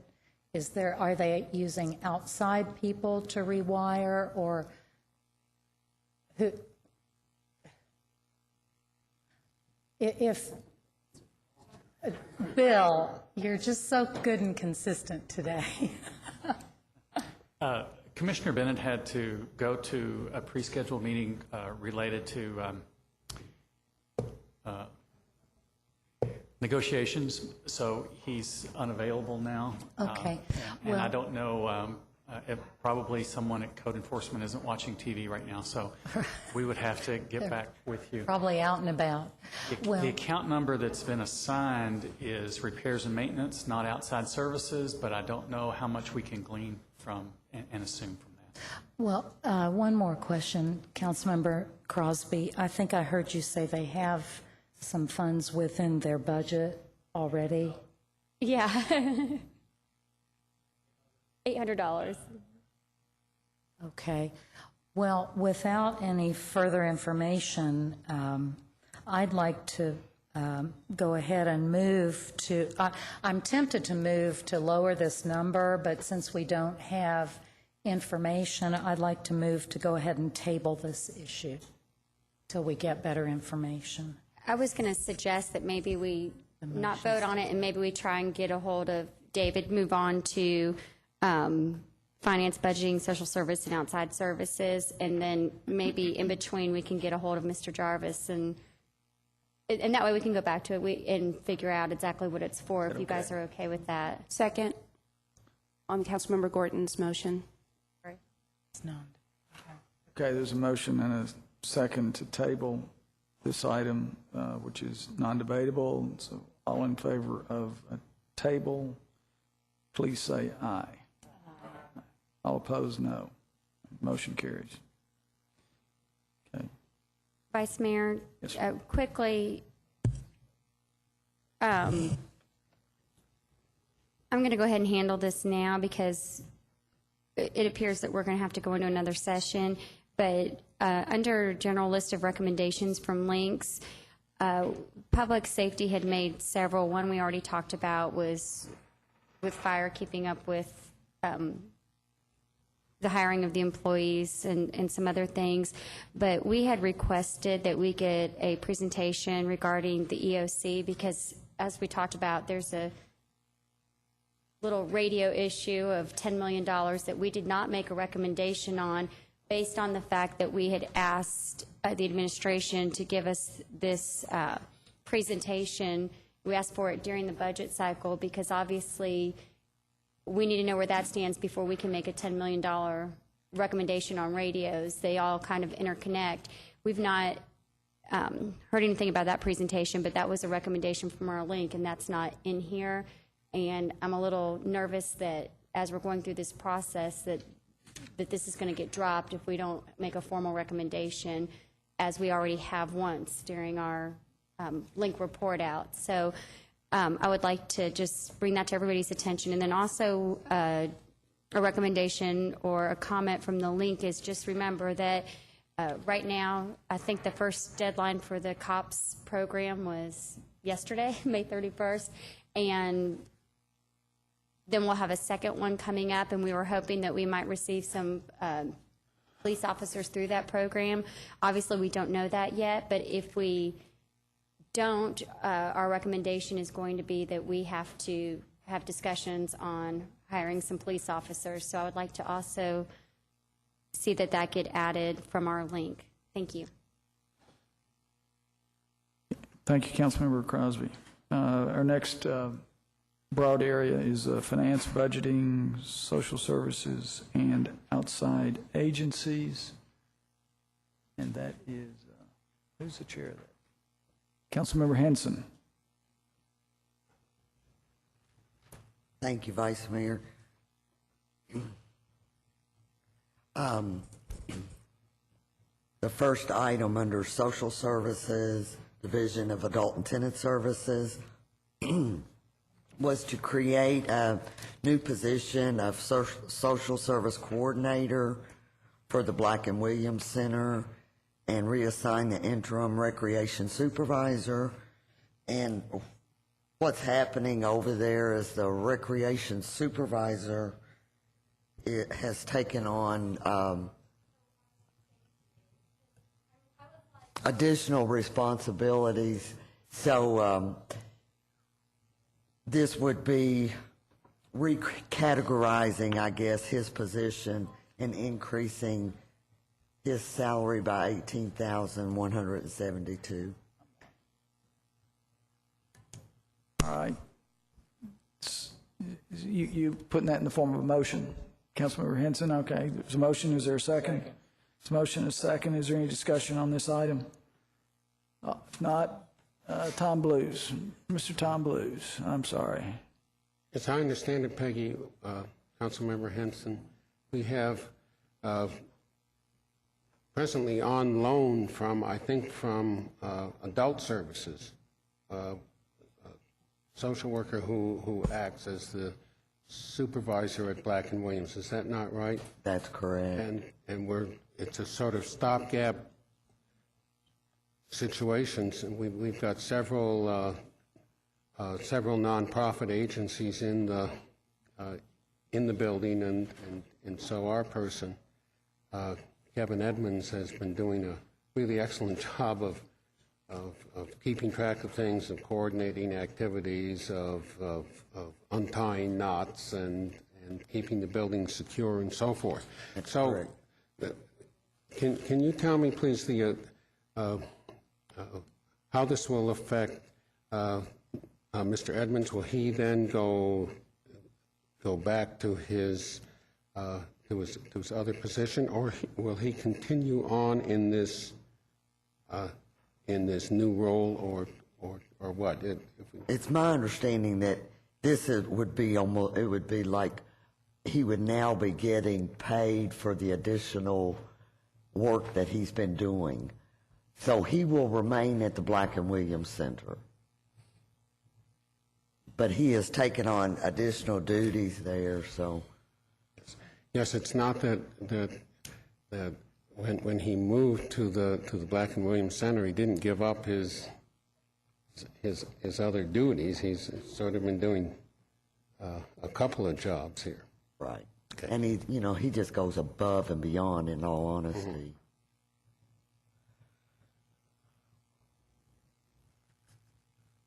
Any other comments? Mr. Stinnett. I don't know if Commissioner Cole can answer this or not, but we've talked about, I know it's come up a lot in outside agencies, about the future of Black and Williams Center. Do we have a grasp about, in terms of, I know there's a lot of maintenance needs, there's a lot of people occupying that I don't think knew prior to outside agencies' discussion on who was in the building. Do we have a firmer grasp on that, and are we charging everyone rent, and this is a building we're going to keep and a property we're going to keep going forward? I know there's been a lot of discussions about what to do with it. I'm just curious about where we are in those discussions and how much grasp we actually have on who's occupying the building and what this person will oversee. We do know who all the occupants of the building are. They do all have leases. However, those leases do not require them to contribute anything to LFUCG in the way of payment. So the future for Black and Williams, we have not had a discussion on what that should be. Okay, but we now, because I know we didn't have everyone under a lease prior. No, we did have it. Government-wide, we didn't have leases with everyone. For Black and Williams, there were leases for everyone. And this person will oversee those leases and the terms and conditions of those leases, I assume? I do not know anything about the position that is being discussed here. Well, I mean, I guess it was alluded to that they'll oversee the building and everything. I guess you're in charge of buildings and we have a division, facilities management, why wouldn't that person be in your area if we're going to oversee a building? Well, I think Marlene's coming to help me out here.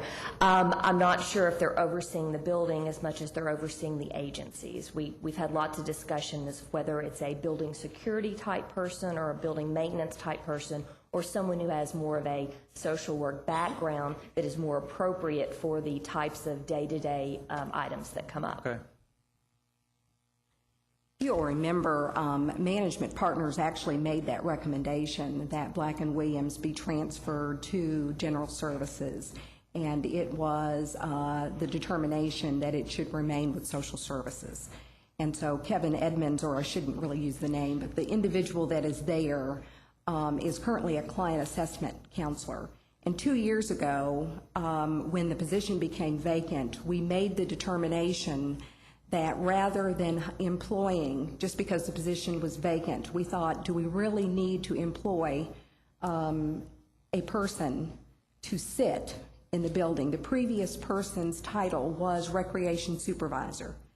That really does not fit within our department. That was the only position of that title that we had in the Department of Social Services. And I wanted to take a real look at that. I was trying to determine what does a recreation supervisor do in social services. And what we realized was that we were actually paying a person, a very competent person, with a degree and with aspirations to really sit in the building. They had no other responsibilities other than to oversee the part-time custodian and to just make sure the building was opened and closed and that the 10 agencies that are inside had access to the building.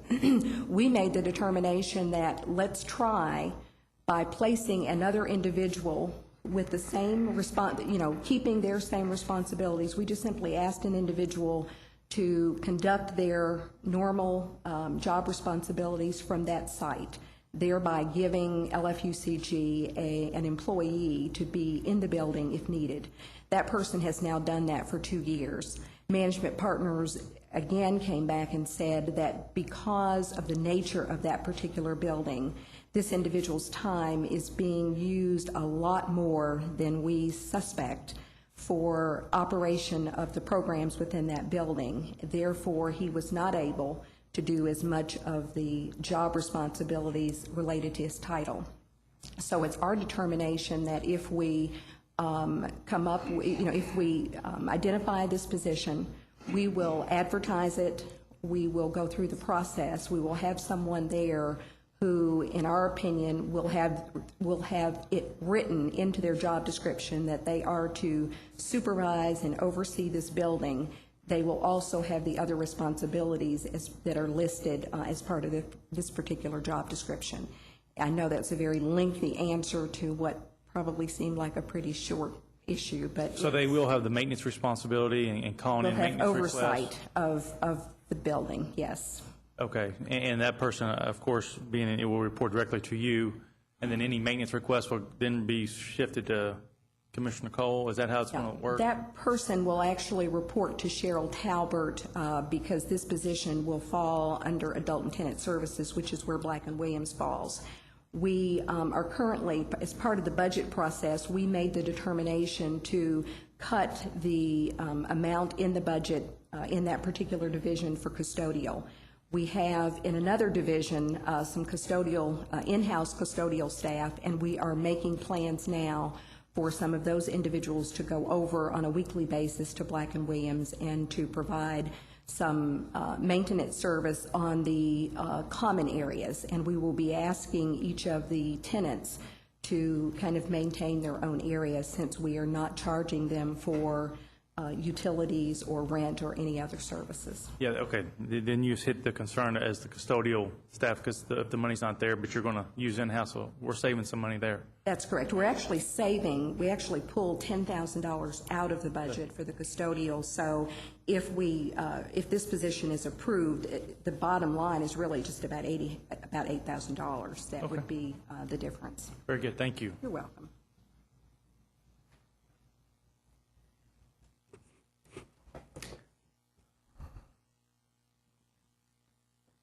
All right, is there any further discussion? Councilmember Myers, I'm sorry. Thank you, Vice Mayor. Thank you, Vice Mayor. Commissioner Helms, could I ask you a quick question? I think you said that the agencies that are inside that building aren't contributing to the cost of the building, not paying rent.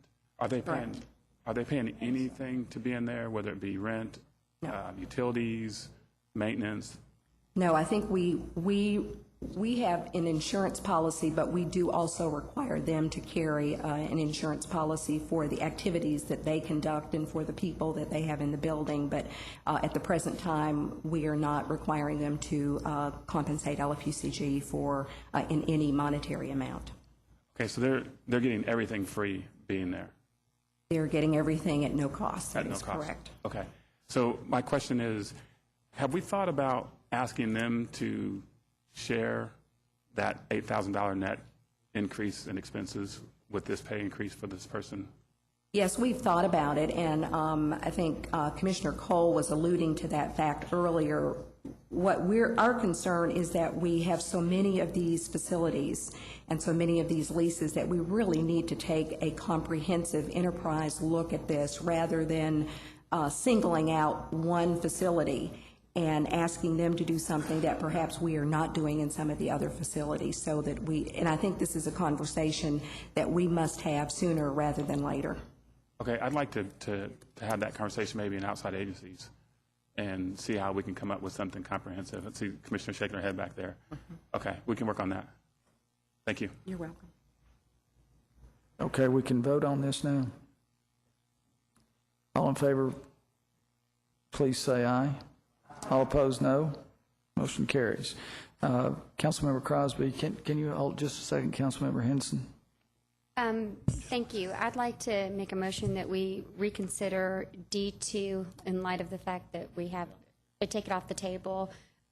We have the director here, so we can maybe get clarification on some of our questions. Second. Okay, there's a motion and a second to remove from the table item D2. All in favor, please say aye. Aye. All opposed, no. Okay. Councilmember Crosby. Mr. Jarvis, if you could just please come forward. And the question was regarding what the actual $11,100 is for as part of the cost of the move. And maybe Councilmember Gordon might want to further clarify her question, but I believe if you could just give us maybe a rundown of what that cost is for, that would be great. Sure. It will probably be for... Probably the issue around it as well. Yeah, okay. Well, the move is that we're on the first floor of the Phoenix building. Our files are unsecured. All of the records we have are unsecured. Our whole entire facility is unsecured. I mean, and we know what code enforcement does. We know the type of impact we have. We feel it's a safety issue. We've had numerous incidents down there. We've had people going through the files, and we just really need to get off the first floor of the Phoenix building. We have agreed with Harold Tate to switch floors. Harold would be moving to the first floor. We would be moving to the fifth floor.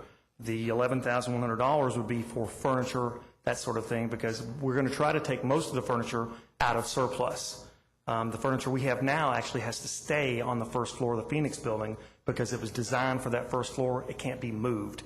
It's, I don't know if you've ever been to the Phoenix building, the first floor. It has those sweeping wings and the built-in desk with the filing cabinets. So when we're moving bare bones. We have nothing when we move. So we will use whatever furniture we can from Harold Space, and then whatever we can get from surplus. And then, again, incidentals. It may be filing cabinets. It may be tables, chairs. We started out at $14,000 at one time, and we whittled it down to this number now. And again, any of the funds that we don't use, we'll be glad to turn back over. But we don't think we can move on with zero money.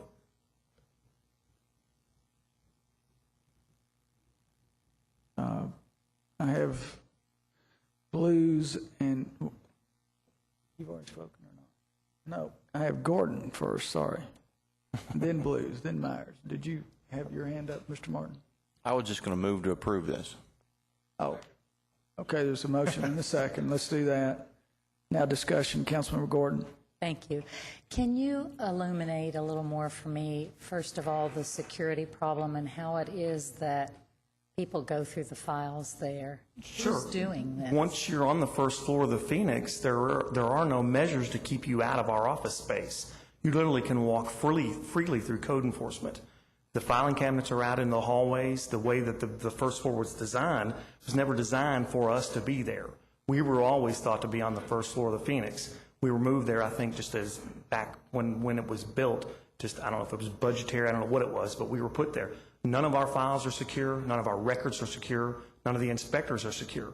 Once you're on the first floor of the Phoenix, you're in the middle of code enforcement. I mean, there's nothing to keep you from walking anywhere you want to within that space. And again, you know what we do for a living, and we make people quite upset. So these are people from the public who come in, sign in at the security gate, and come and look through your files? Absolutely. I found attorneys going through filing cabinets. I mean, we've caught citizens going through filing cabinets. We've had citizens come up to inspectors while they're at their workstations and start berating them. And we need to have some kind of measurement to where we can have the public in a location that we can come out, meet with them, talk. And so, I mean, not to belabor this, David, but so this is a time when no one's in the office, and so the filing cabinets aren't locked? No, well, there's no way to lock the filing cabinets. Mm-hmm. Right. So these, now to the cost. Okay. Are you not taking your filing cabinets with you? We'll take the ones we can, the ones that will fit on the fifth floor. A lot of those are really, really large that were designed for the first floor. So there will be some incidental furniture costs. Again, we're going to try to take everything we can out of surplus. I mean, our folks are willing to live bare bones on this. Metal desk, metal chairs, we really don't care at this point. Okay, thank you.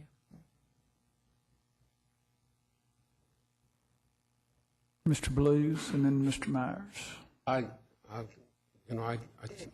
sympathize with this need for, for better security. I'm just wondering, will the fifth floor provide it for you? I mean, you'll still have, then will the members of the public still be coming up to the fifth floor and say, will you schedule hearings there and so forth? Absolutely. How will it be more secure than downstairs? There's a reception area up in the fifth floor. Right. Once you come into the fifth floor, if you've ever been there, there's a glass reception area. Conference room is right there. The public will come in and wait there. There's a waiting area. That will be a more secure location, and we can even have a door before you go into the actual working area of code enforcement. Now, once you walk into the Phoenix building, you're in the middle of code enforcement. There is no dividing line between the public and the Division of Code Enforcement. Oh, I understand, Sure. And you can better segregate the public access and public functions from the office areas. Absolutely. All right. Thanks, David. Mr. Myers. Thank you, Vice Mayor. Yeah, I think it's a great idea to move up there and be a little more secure. I would encourage you to take some of that $11,000 before you give any of it back to set up a door where you've got to buzz through to get to the employees. We will. We'll try to make it as secure as we can. And again, the other positive aspect is you're going to have Harold's folks now down on the first floor of the Phoenix building. Right. World Equestrian Games are coming. It's going to look fantastic down there. There'll be models and posters, and I mean, that's where we want to showcase Lexington. The Phoenix, first floor of the Phoenix is where to do it. It's beautiful down there. It just doesn't fit the needs we need as a secure division. Sure. Thank you. Councilmember James. Thank you, Vice Mayor. Thanks, David, for coming in to explain it. It helps to enlighten by you coming in.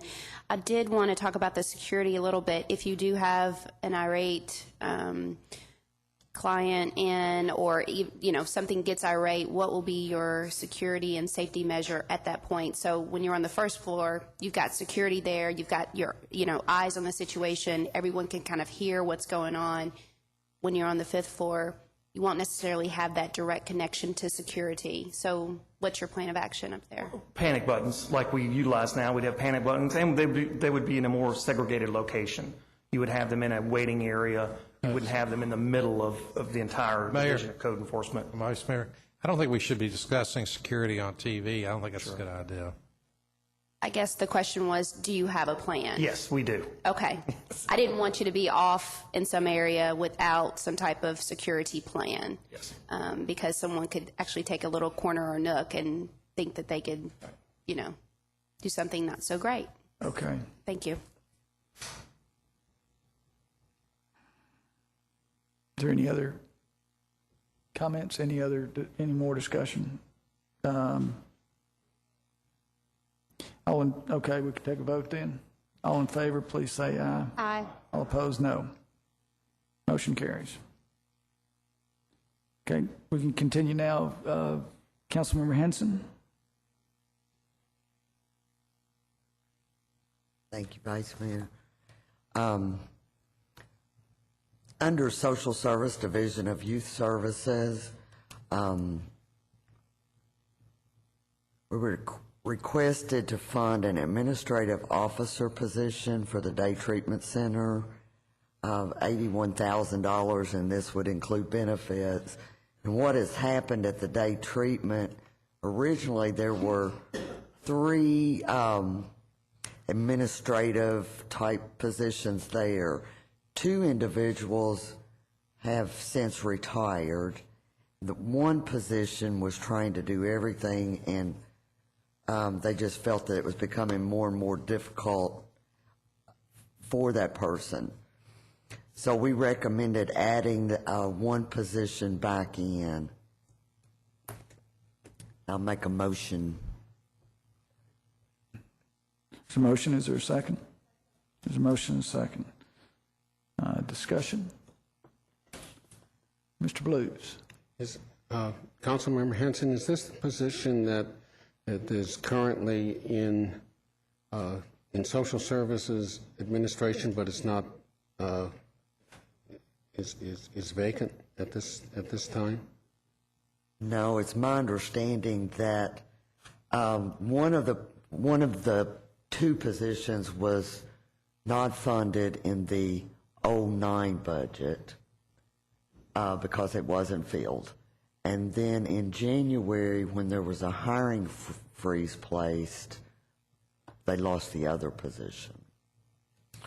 So we were just asking that it be put back into this budget. Thank you.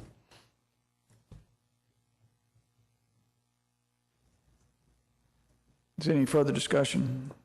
Hearing none. Take a vote. All in favor, please say aye. Aye. All opposed, no. Motion carries. Councilmember Henson, you got 2 more. Right. Moving on to human resources. Eliminated from the budget, and we requested it be reinstated, was the funding for the YMCA membership. It's a subsidy that LFUCG pays for the non-collective bargaining employees, and at a cost of $90,000. So moved. Second. Motion and a second. Is there discussion? Mr. Lane? Mr. Blue? Councilmember Henson. And Mr. Blue. Can you tell me how many of our non-collective bargaining employees are using the Y facility? They gave us a number, but in all honesty, I don't remember if CM Ellinger or Lawless maybe. Do you remember how many were utilizing the YMCA membership? I know it's increased 100%. Councilmember Ellinger. I'm sorry. I just want to say, since we did do it, it's increased 100%. I remember that figure. I'm not sure the numbers. The Y membership, how many LFUCG employees are utilizing? 500 and change or something. I have the numbers. I'm not sure if I have them down here, but I know that the increase is 169% increase. Yeah. And it's, I don't want to say the numbers because I don't want to be wrong, but I do know for a fact it's 169% increase. Well, the reason I'm asking the question is I'd be curious to know how many actual employees are using it, not how much it increased. If it went up from 10 to 20, that's a 100% increase. I'd like to know the total number of employees that are using it. So, it's over 5. It's well over 500 people that are using it.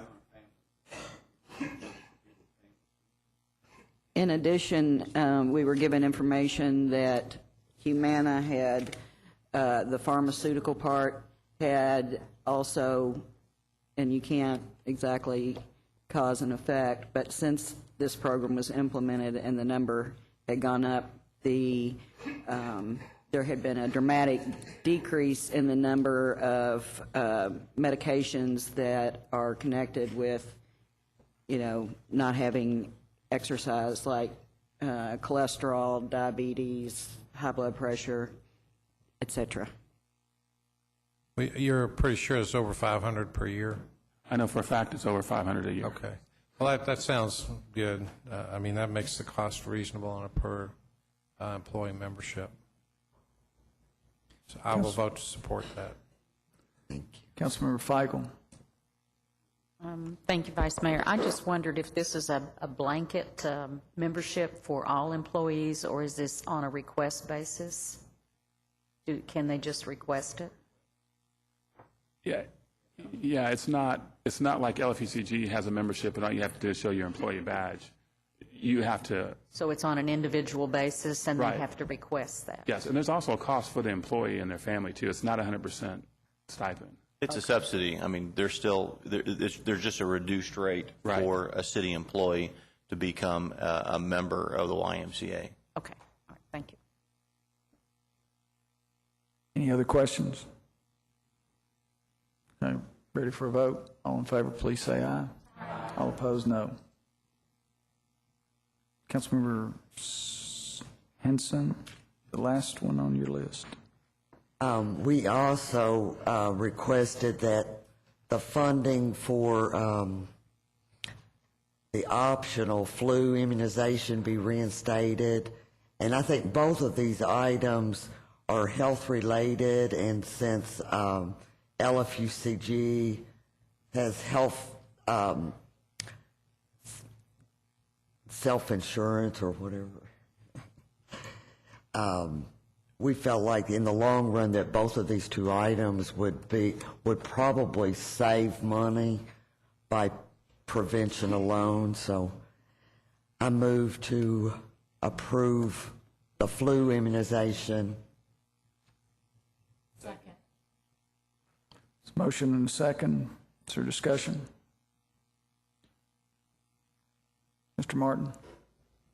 Mr. Vice Mayor, I think this is just one of the most important things we could do. I mean, we will absolutely save money to the extent that we can keep people from being home for sick for 2 weeks and spreading it to everybody else here down at the city. I just think this is a very good use of money. So I support this. Councilmember Gordon. And just to add a fine point to what you said, Councilmember Martin, I think probably just based on my experience with flu vaccines, if we don't offer this, a lot of people will not go get it on their own and pay for it. Councilmember Stinnett. Just curious, how many vaccines will this provide at $20,000? How many does this, everyone in government? Because, Kroger and Walmart have them for, what, $4 a piece? So I think there were over 1,500 employees that got it last year. is that the number? Yeah, it's just an estimate of what they're going to project, but it's like $5 a piece or something like that. Okay, thank you.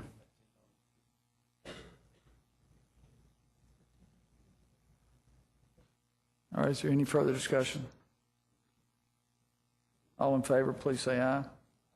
All opposed, no. Motion carries.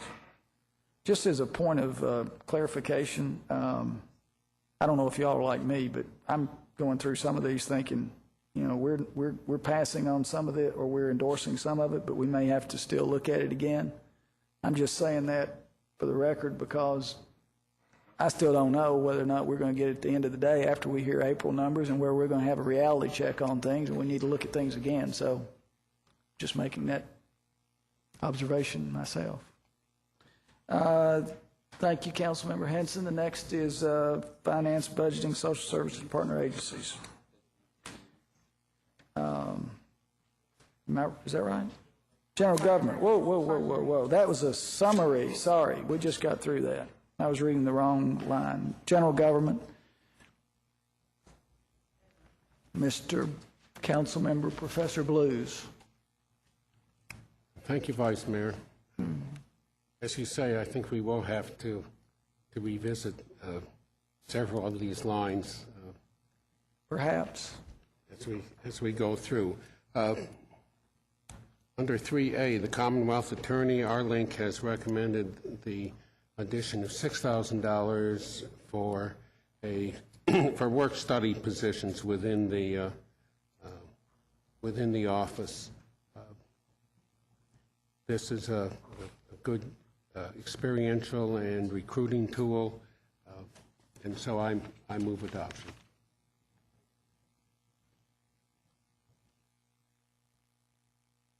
So I move approval of the $6,000. Second. Thank you.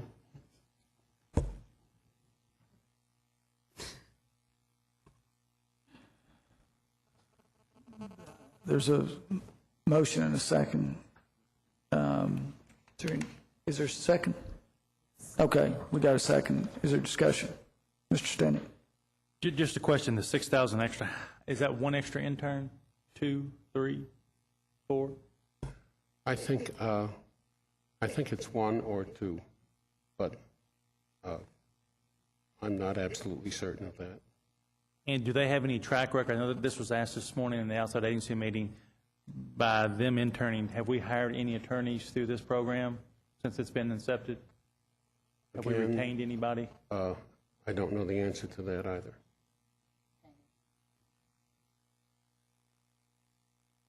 Okay, just a question. Thank you.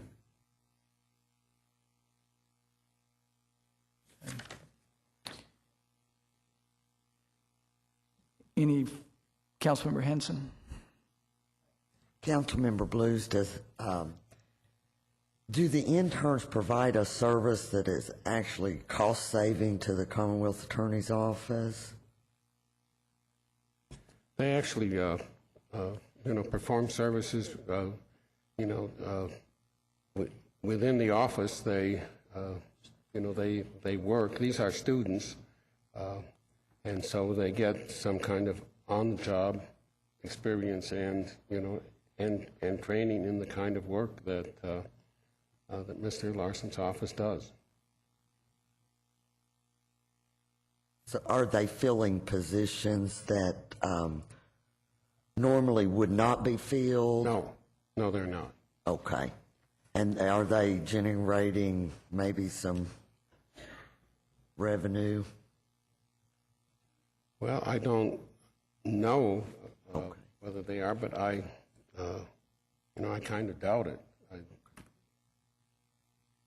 Because I know a lot of their work may be based on collections of child support and things like that, getting money into the economy. So, like all intern and work-study programs, the major purpose is not to fill essential slots within an office, but just as with the interns that several of us have had, the idea is to help out with some office office duties, and in our case, constituent duties, but also get a feel for and some experience in day-to-day operations of government, and that really is the function of this program. It's not, it's not essential to the, to the day-to-day operation and success of the Commonwealth's Attorney's Office. Are there other questions about the motion on the floor? Councilmember Crosby. I would just say that a lot of times that the students, to follow up with what Dr. Blues said, for example, like in the Commonwealth's Attorney's Office, oftentimes they can assist with research and doing other types of activities that if you don't have a student in that position, then oftentimes you might be taking an attorney or another staff member who costs a lot more to the office off of something else. So I would beg to say that indeed it probably in the long run is a cost savings to them, because you're not taking somebody at a higher pay level to do something that they in turn could have students doing while they're gaining experience working in that environment. Thank you. Councilmember Myers. Thank you, Vice Mayor. I'd also add to that they do a great job of recruiting out of those internships and actually hiring people that have had experience in their office and doing good work. So it's a great program, and I think that we ought to support that. Thank you. So where are we? Oh, okay, we ready for a vote? All in favor, please say aye. All opposed, no. Motion carries. Okay. Councilmember Blues, I was going to, if it's okay with you, I think Councilmember Myers is maybe ready for outside agencies, and we've had some folks who've been here a long time waiting, so. Thank you, Vice Mayor. Unless there's objections, we'll move back. Thank you. Thank you, Dr. Blues. Outside agencies, as we spoke earlier, met this morning at 8 o'clock and kind of ran over a little bit and haven't had a chance to get back together as a committee and to discuss what we heard this morning. So I wanted to release the Chamber and DDA from being here any longer. We've opted to wait and report out at a later date where we can get together one more time and discuss the information that we had today. Okay. So if there's no other questions. Any questions? Hearing none, be fine. Thank you, Councilmember James. Thank you all for joining us today. All right. Back to Councilmember Blues. Thank you, Vice Mayor. On to 3, item B, the coroner's, the coroner's office. As you know, in our report out earlier on, the coroner's office has been, to a large extent, the coroners in the office are paid at a subpar level, as suggested in HR's market study. So what we're proposing here is to begin to make some adjustments in the salaries of the assistant deputy coroners in the office at a cost of $30,040. This is a first step toward the salary upgrades through reclassification, and so I move approval of that adjustment. It's a motion and a second. Is there discussion? Councilmember Feigl. Well, I really am very torn on this one. While I do think that we value all the hard work that all of our employees do, I have some concerns about reclassifying some employees and not others. I think it needs to be really a comprehensive look at all of our employees before we start making individual changes. And because this is a really tough budget and we are definitely going to have to make some cuts, this is probably not one that I can support at this time. The reason for these reclassifications, as I indicated last week, is that within that classification category, the coroners do the kind of work that all other employees in government, do not do. Their job is much more technical, and it's carried out under often very extremely difficult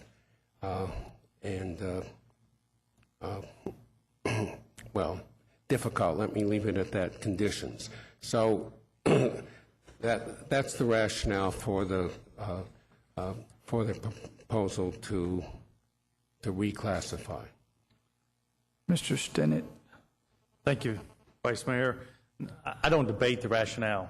I mean, I could sit here and justify that one all day. That was part of our counseling last year. We did not recommend it. The problem being is, if we look at all through government, and the thing we're thirsting for the most is a new pay system, because there's several positions out there that need to be reclassified, And if you remember, this body said no more reclassifications 18 months ago, and there's 2 in the proposed council changes that would go against that. And if we start singling those 2 out, I'm worried about the precedent that it's going to set, because basically the only way people are getting reclassed is if their director wants to do it or not, and that's a bad way to do it. There are people in here that do deserve market salaries, including these folks, as well as the traffic engineering and other folks. But to start singling 2 divisions out and not as a council, and this is where Councilmember Myers can help me, is develop a policy that says, here's how we're going to handle this going forward. Either we're going to demand a new pay system, which I know Commissioner Coe was working on before she left, or start letting everyone do them, because it needs to be either or. Just to single people out causes a lot of morale issues. This will cause a morale issue with other departments that want to come to this body and ask for reclassifications. And I'm not saying they're not worthy. They don't do something very specific and special to their duties, because they do. But everyone else, a lot of other people do as well. And I think once we start down this road, this body needs to be prepared for the rest of the year to have several others. Thank you, Vice Mayor. Just a very quick response to that, and that is that while I appreciate Council Members Stennett's argument here, that we do have a pretty loyal and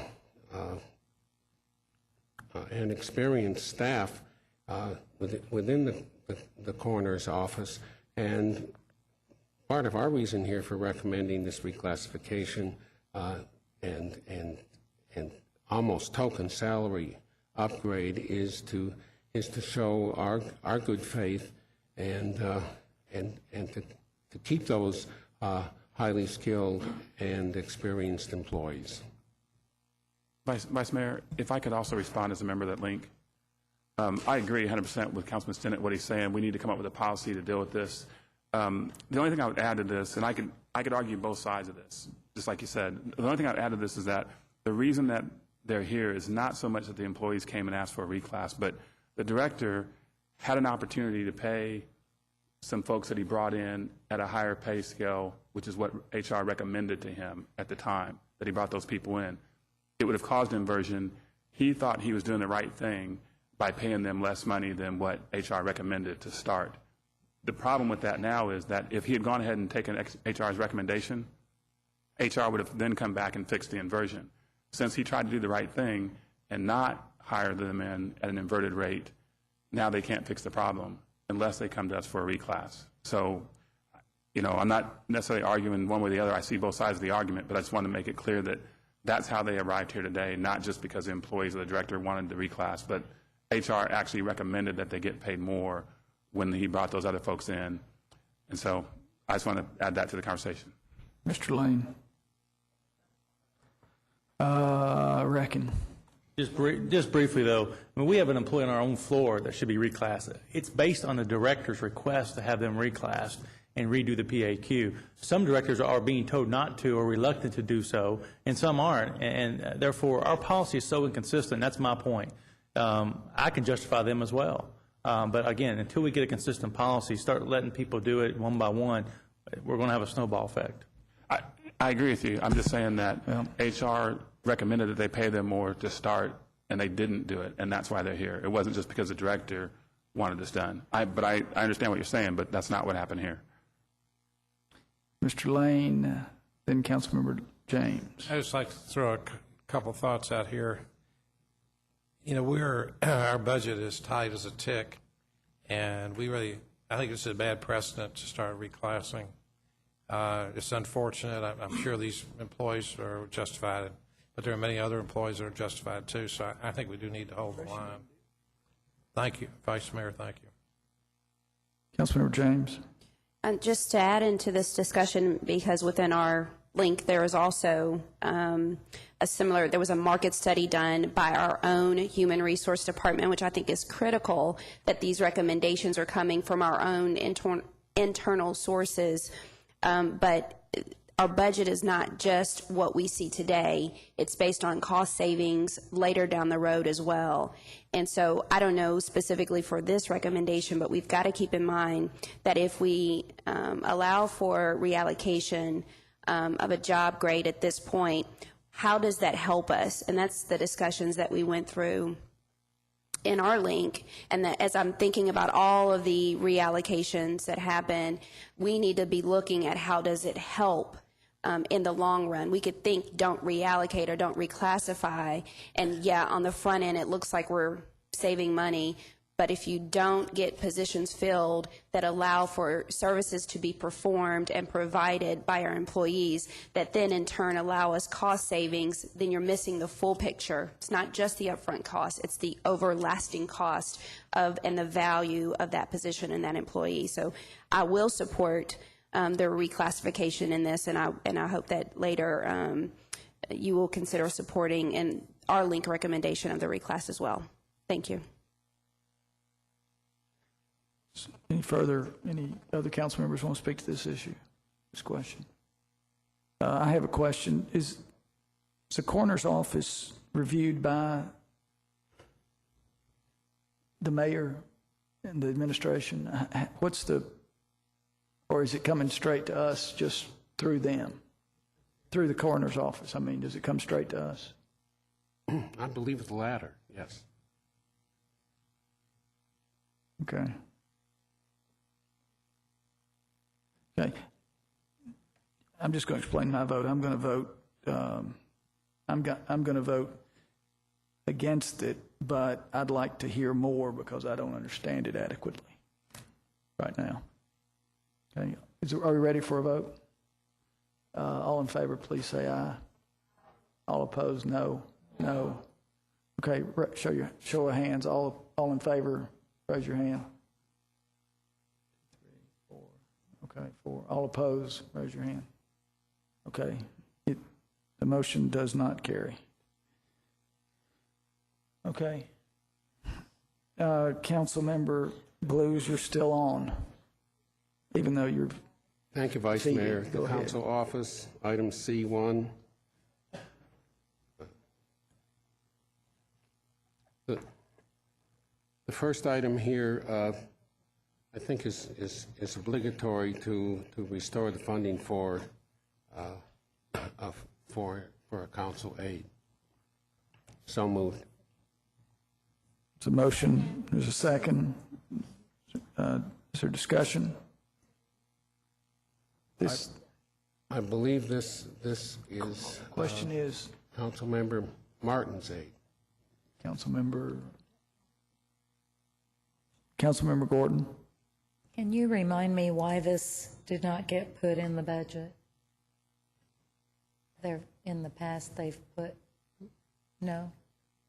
Did it not get put in because it wasn't filled? Did not get put in, but I don't. It was vacant, so it got cut. And that would be the 10th District aid, I believe. Do you want an aid?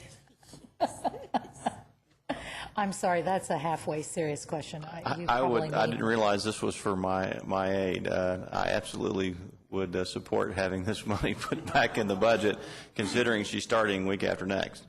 So I would appreciate one support on this. And do you know why my aid got cut from the budget, or? It was a vacant position. And so my other question is, does this $70,000 reflect, what salary does that reflect? And then the rest, I presume, is benefits. So what salary does that reflect?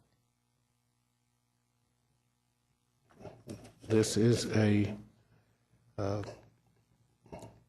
recommendation for, this would be 52.3. All right. Now, I am... Plus benefits. Let me defer to Councilmember Myers here. Thank you. I would say that, first, I appreciate you saying that you'd like your position funded, but really, the council, and this kind of goes back to what we talked about before, the council voted a few years ago that every council member would have the ability to bring in their own aid. And so it's really not fair to put this on one council member and say we're putting his position or her position back in the budget. We're doing what we said we would do a couple of years ago, is the first thing. Second thing I would say is that to look at the amount of funding that's here, the easiest way to answer it is this is consistent with what the pay level is for all the rest of the aides on the floor for the position. So you may be asking this question of whether or not this aid could make, say, $65,000. No, this is just consistent with what everybody else has the ability to be paid. I'm not saying everybody's getting paid that. I wasn't questioning. I certainly think this position should be funded. I don't believe all aides are making the top of the scale. That's what I just said. That I didn't say that everybody was making that scale, but it's consistent with what is available. And so that's what needs to happen for this. You can't have 14 positions funded one way and the 15th funded a different way. No, I agree. I'm not opposing this. I just wanted information.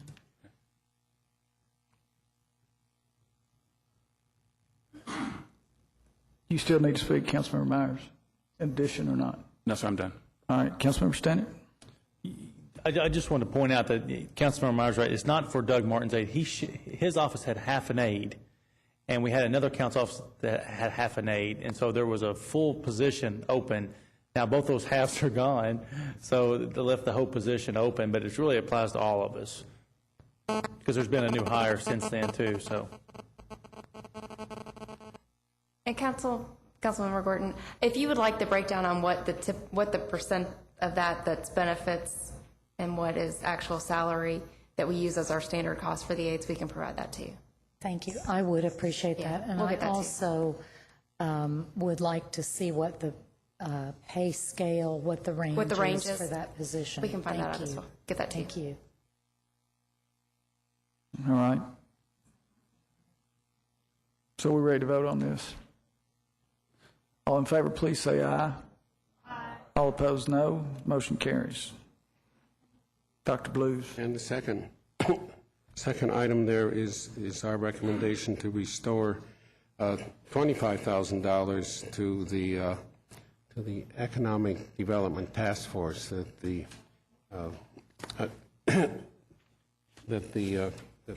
council maybe instituted is the wrong word in the 09 budget, but at least allocated $50,000 last year from what we had provided for Commerce Lexington for the council's Economic Development Task Force, and we are recommending $25,000 for that function in the FY10 budget. So moved. There's a motion. Is there a second?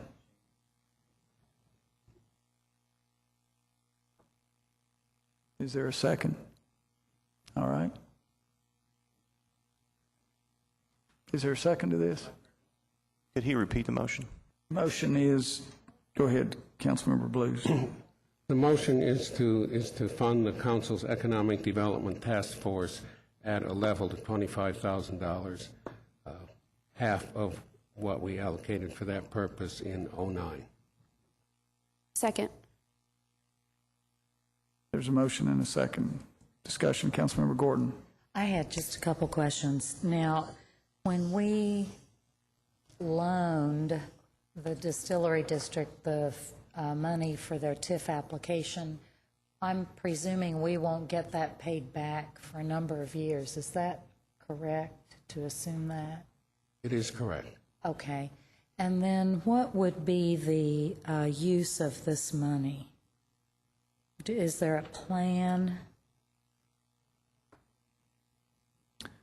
No, I mean, I'm speaking as, you're going to, the reason I would vote against this myself is that last year we put $50,000 in and we didn't use but $1,000. Okay. So That answers my question. Thank you. Councilmember James. I think to speak to that, and that's what several people are saying, is we had money in there, we didn't use it. But I do think, is economic development not important to our council? I do think we need a plan. I think we put money in there. It's the same thing with the infill redevelopment money that we had in there for years that we had no plan to do anything with. It doesn't, just because we don't have a plan right now doesn't mean we put the money in. We actually need a plan and a focus. We had a trip that I think people couldn't go on or didn't choose to go on. maybe there was an agreement that that wasn't part, maybe there wasn't agreement that that was our strategy that we need to pursue, but we haven't had a meeting, an economic development task force meeting. I know several people have requested that, and there's been nothing. One of the things that I would recommend, if we're not going to have scheduled, if we can't get a meeting scheduled, we need to look at making economic development task force or economic development a standing committee. I mean, we need to do something to where on a regular basis we are dealing with the issue of economic development. But I think we need to leave this money in here. If it's not clear to us after our chamber trips that we need to have a focus and we need to have some resources to tap into, then I think your green glasses were blinded by black light or something, because we truly have an economic development issue when it comes to our government. So I would recommend leaving this money in here and having a meeting to discuss economic development. And if we want to have a standing committee, ask Vice Mayor to create an economic development standing committee that meets one Tuesday a month, where we can have the chamber come report, we have access to this money, tap into it, have our economic development office report out to this standing committee, and have something to work with. Right now, we're just lingering. Thank you. Councilmember Henson. Thank you, Vice Mayor. I guess I have a problem with the money being in there if you don't really have a use for it, there's no plan in place, it doesn't cost anything to make a plan.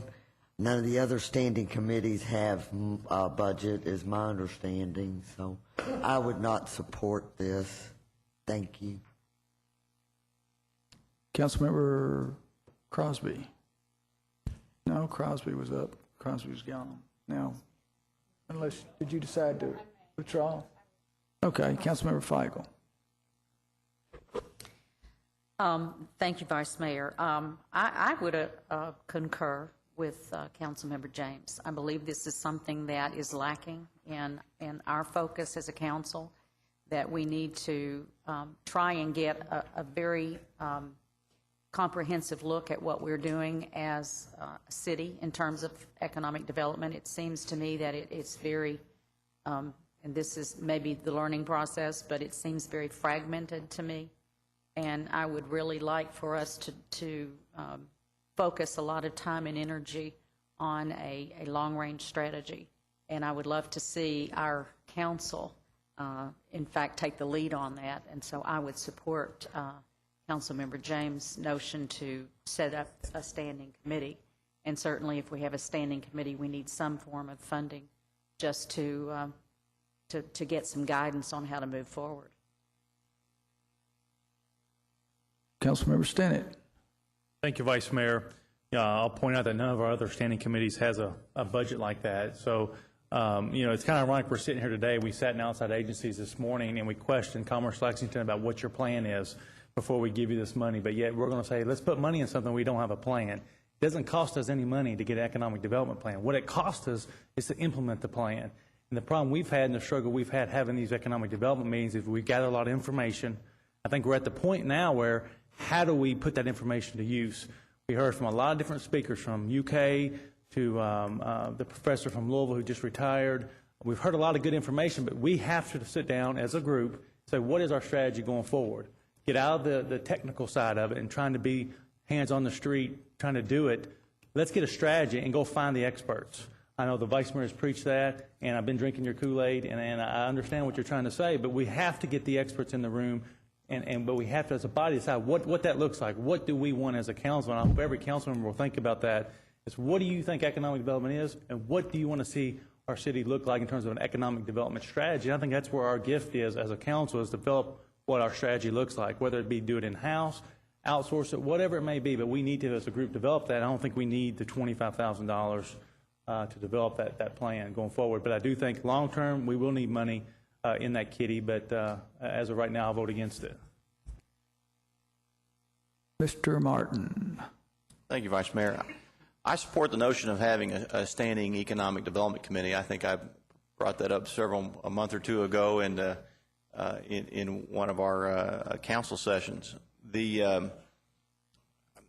It's always been my sort of feeling. We have great folks working for us, Anthony Wright does a terrific job, and the folks at Commerce Lexington do a terrific job, but there's just not enough of them. And I am not, I guess, going to be supportive at this time for an allocation to a committee for the reasons Mr. Stinnett said, that none of our other committees currently have an allocation, and we didn't really spend the one from last year. We used it to offset a fee that someone else was supposed to pay. I think that it's important for us, nonetheless, to put our money where our mouth is in economic development, and as we consider our budgets for economic development for both Mr. Wright and what we might be able to do in-house, but also through Commerce Lexington, that we really try to get in the game in economic development, because right now we are, basically using Band-Aids. We are not in the game.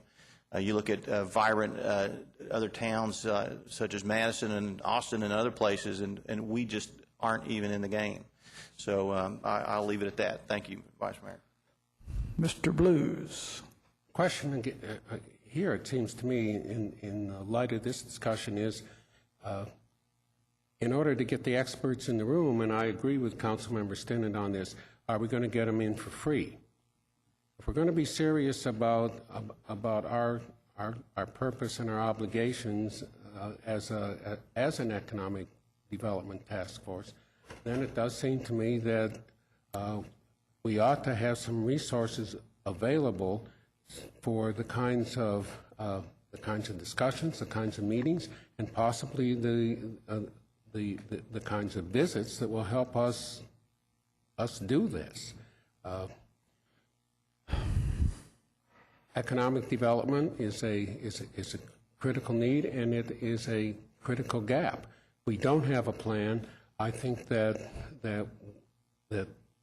we need to go forward, whether with a task force, whether with a standing committee, as Councilmember James has suggested, but having some minimal resources here to enable us to make some of the moves we want to make, to do some of the planning we need to do, can be critical. So I will support that motion that I think I made several minutes ago. I would add one thing, that the economic development money that we spent out of that fund, the $47,000, was an obligation of LFUCG, and it was an economic development expenditure, and I think it was money well spent, and that money will come back to this government in due course. Thank you, Vice Mayor.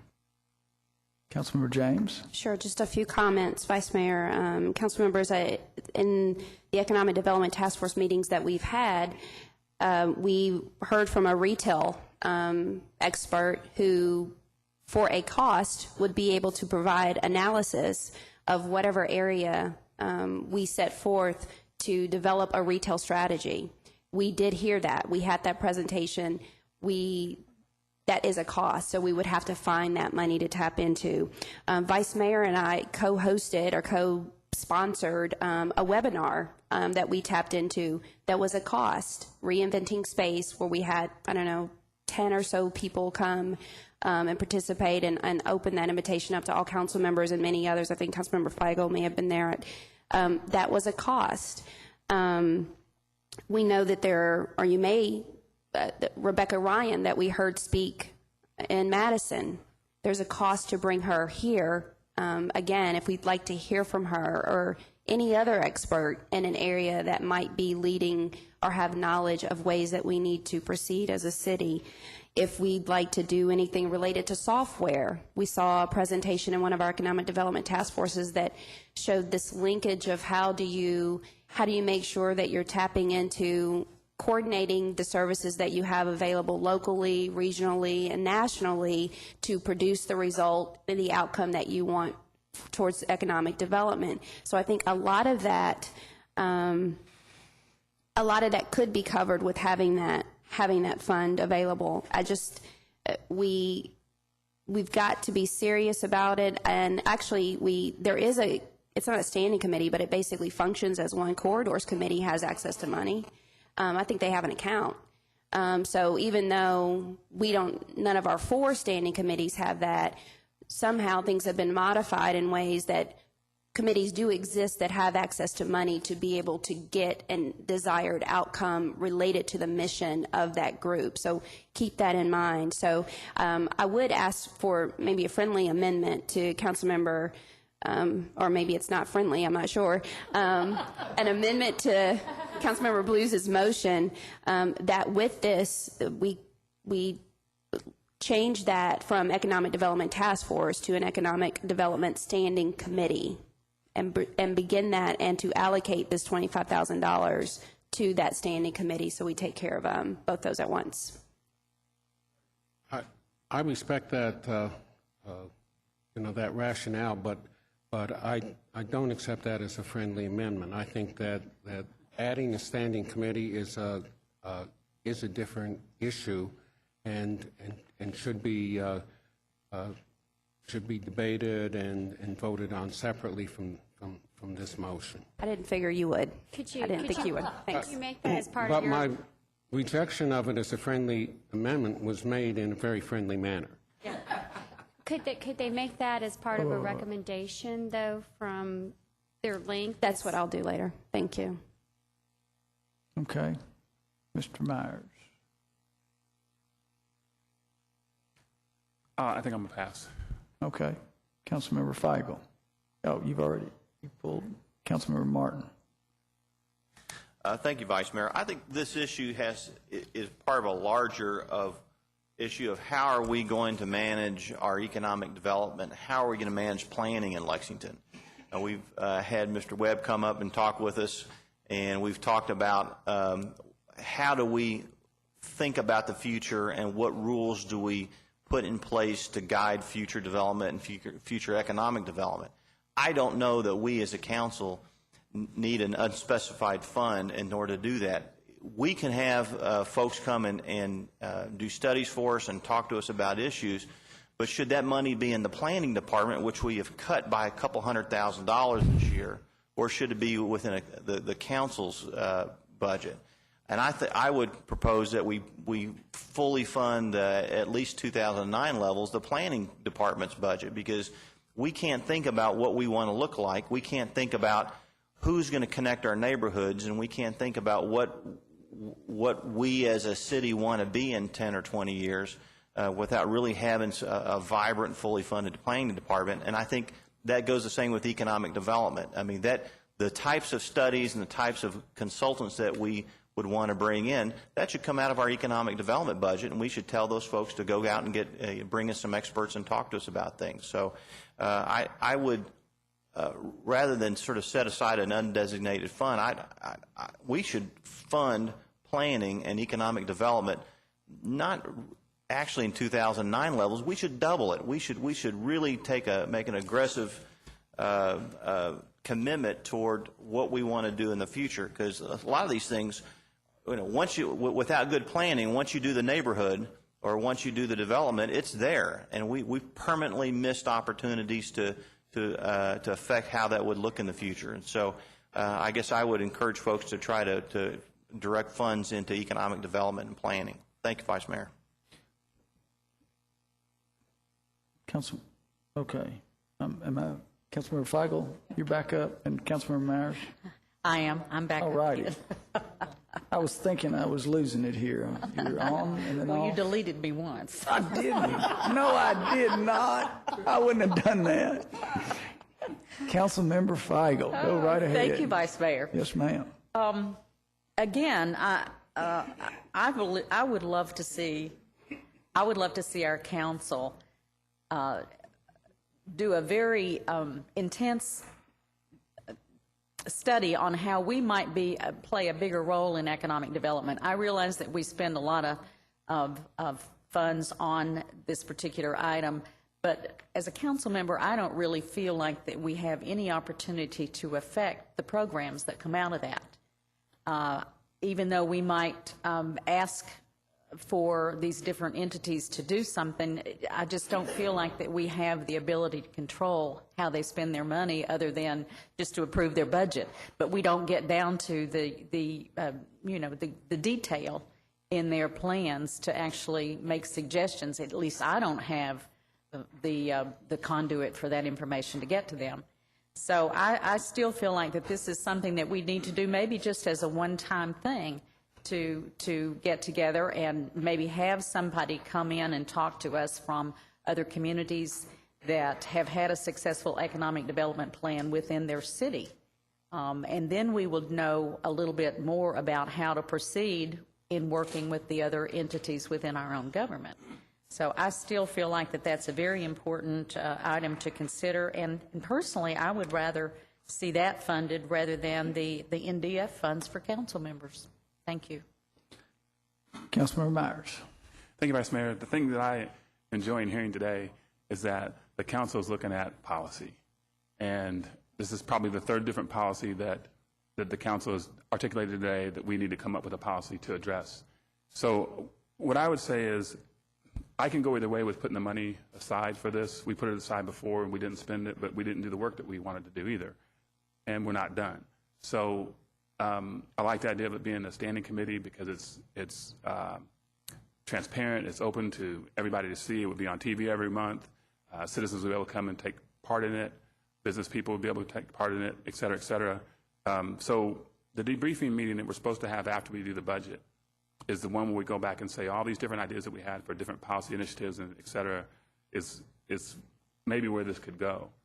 So I'm not going to support the $25,000 yet, but that's based on knowing that we can come back and get the $25,000 or whatever we need at any point that we need to do that. And so I would recommend that at the end of the day, whatever happens today, we put this issue along with these other two policies that we've talked about having today into that debriefing meeting and then follow up. Thank you. Thank you, Councilmember Myers. Councilmember Lawless. Actually, without discussing it with Councilmember Myers, that's somewhat what I was going to say. And I'm okay with setting it aside for now because we're going to have 3 more meetings.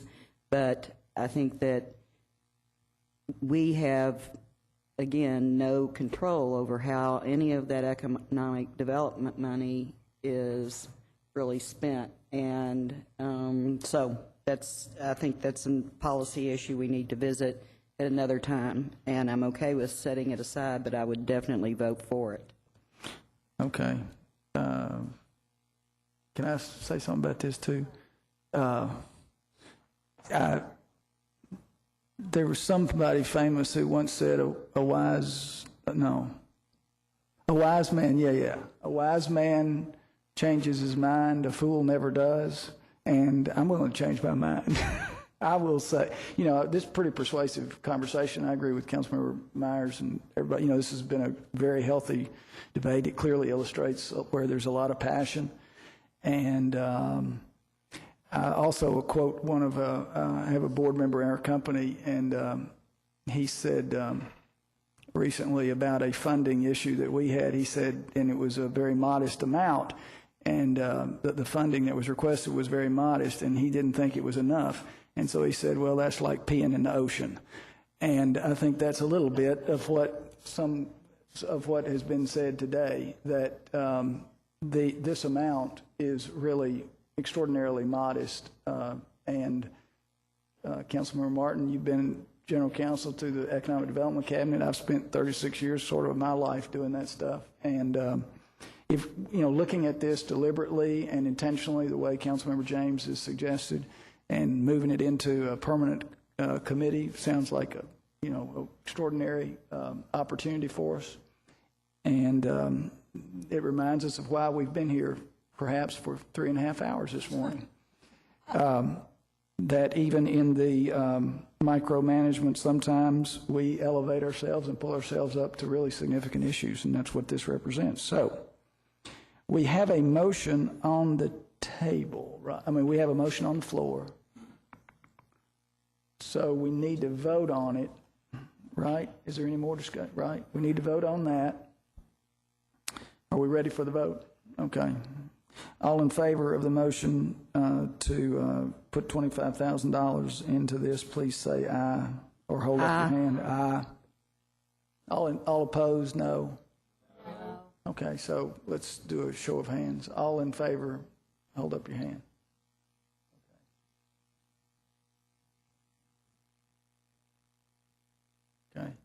All right, all opposed? Hold up your hand. What is it? Oh, my goodness gracious. We can talk about it again, it sounds like. It fails. Right, I've already voted. No, I voted. Okay, so, yeah, so that motion fails. All right, Councilmember Blues. Now, all right, let's look at the clock, y'all. We've got services is at 1 o'clock, so we've only got 35 minutes in case some of those folks want to have lunch. And so are we okay with stopping at 12:30 after we get through? All right. Why don't we just try to get through general government? There's only there's All right. basically just a few more items. Okay. I know we've got some that'll have discussion, but, oh, I'm sorry. Can we just get through? Let's go through the mayor's office. Well, that's going to take us to 1 o'clock. Take us through D. There's 2 Ds. Well, all right. Let's try it. Let's see where we get there. All right. Councilmember Blues. Thank you, Vice Mayor. I move to restore funding for council members' NDF and operating accounts to FY 2009 levels. So moved. There's a motion and a second. Is there discussion? Councilmember Gordon. Quick question. In your link discussions, did you discuss any kind of compromise about how much to restore, or did you just discuss restoring the full amount? We did discuss some kind of compromise between what we thought between 2009 levels and the mayor's recommended cuts. Our conclusion was that our individual council office budgets are pretty minimal, and that that our council members can well use these funds to operate on the level that we're elected to operate on, and that is, day to day, direct relationship with the citizens of our district and of the city. So, $10,000, for example, for neighborhood development funds enables us, as we all know, to fund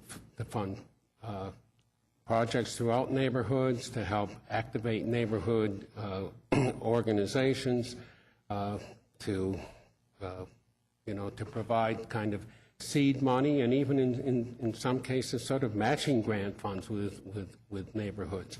So we felt that full funding here at 09 levels was not an extravagance, was not a luxury, but is money that enables us to do our jobs. So that is our recommendation. Thank you.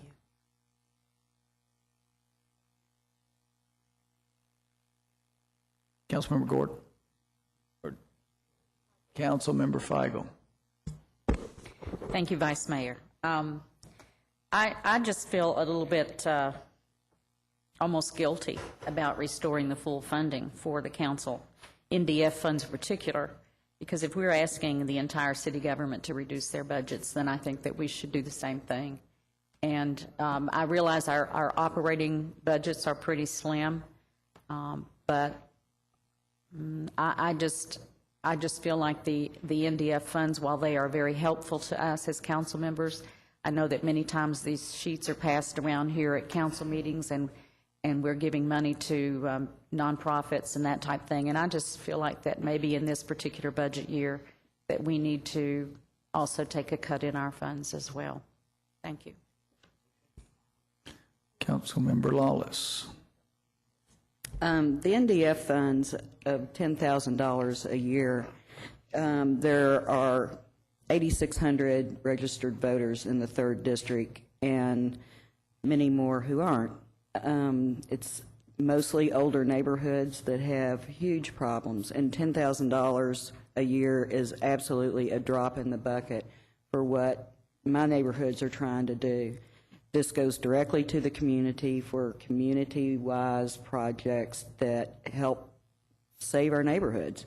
So I strongly encourage everybody to keep that in there. It's a small portion of our general funds budget, and it's the tiniest little bit of money that we as council members have any control over how it's really spent. Councilmember Blues. I'd also suggest that, or I guess remind us all that each council member's fund is a separate account, and any council member can restrict him or herself to X amount in NDF fund up to the limit, or in operating expenses. These are separate items, so we're free to restrict ourselves, and so that whenever guilt strikes, we can put the lid on. Councilmember Myers. Thank you, Vice Mayor. Some of us here on the council today weren't around back the 1 year where we got $100,000 put in for this fund. It was called capital funds at that point in time, though. And I can show you, I can drive you around my district and show you how we spent that money and show you how we made a direct impact on the citizens that live there. And I won't open up the package yet, but a little bit later on this month, we're going to be having a grand opening for everybody to see some of the things that we did with that money. This $10,000 is the rubber meeting the road. And I'd be more than happy to show anybody how we spend that money in the 8th District. This is a small pittance compared to what Louisville gets. Louisville gets $100,000 a year, and they have 26 council members, I believe. And, plus they get a much bigger operating expense as well. So I don't have any problem. The people in my district know what we've done with this money. They know how it's benefited them. So if anything, I'd like to see it quadruple rather than be cut in half. So my vote's going to be to increase that back to the original state for 2009. Thank you. Councilmember James. I will vote in favor of this motion and put out there that if there's any council district that doesn't utilize or doesn't need their $10,000, I'd be happy to receive that. Thank you. Ditto here. Yeah, just a footnote to me, looking at $270 million general fund and almost double that overall, these funds, maybe it's just because we touch them, but the word efficient certainly comes to mind, and even in the way that we share, and that we, through that sharing of these NDF funds, we're made more alert and more aware of needs that are being addressed throughout the community. So I'm for it too. All right, we ready to vote? All in favor, please say yes. All opposed, no. Motion carries. All right. There were two, is that right? Three against, okay. All righty. Councilmember Blues. Council Clerk. Council Clerk. Vice Mayor, point of order real quick. Yes, ma'am. Were there 3 nays or 2 nays on that last vote? I think there were, hold up your hand if you voted against, if you were not in favor. There were 3, I think, right? Okay, thank you.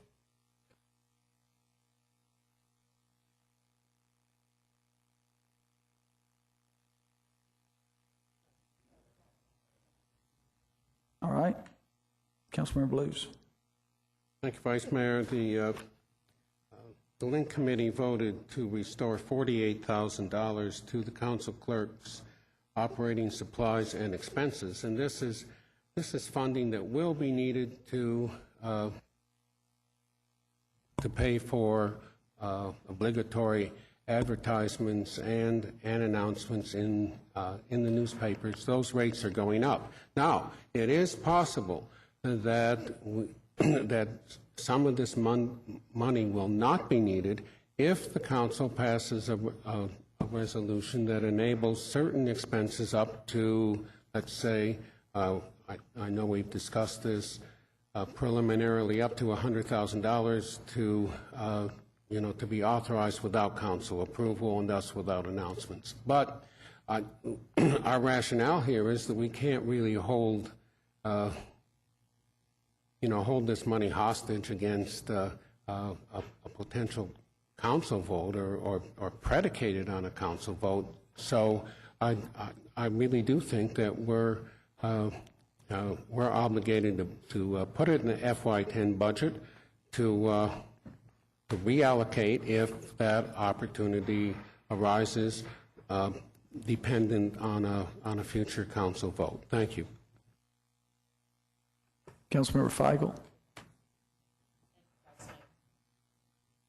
I would just like to add that in addition to those items that Councilmember Blues talked about, maybe not being required for publication, there are a number of items that we're looking at right now that may be reduced from the necessary requirements for publication. And I only mention that, and today there are no specifics to throw out, but as we go back and look at this budget again, over and over and over probably, then that is an item that probably can be reduced pretty significantly. Councilmember Gordon and Councilmember Martin. Councilmember Blues, my question is about, we've discussed advertising on the web as an alternative, and was there any discussion about that in your link? I do not recall specific discussion of that, but it is my understanding that we're required by statute to advertise in the newspaper of largest general circulation, and we have one of those in our city. And so the question, is, how much do we have to advertise in the newspaper? Is that's pretty much the question? That's correct. Yes. Okay, thanks. And the council clerk's estimate is that we will need that funding to meet those obligations. Councilmember Lawless. Councilmember Feigl and I have been working with law and including, is there somebody else that I'm missing right now?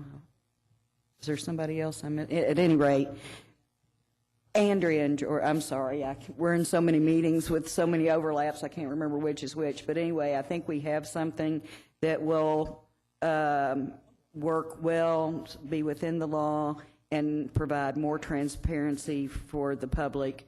This was set up in 1970, in the early 70s, and we have new technology now and new ways to be far more transparent. So that's coming, I think, pretty soon. But again, I support keeping this in here until we have that in place so that we can reduce it then. All righty. Are we ready to vote? All in favor, please say aye. All opposed, no. I'm a no on that one too, so we better hold up our hands. Who voted in favor? All right, who voted opposed? Okay, the motion carries. All right.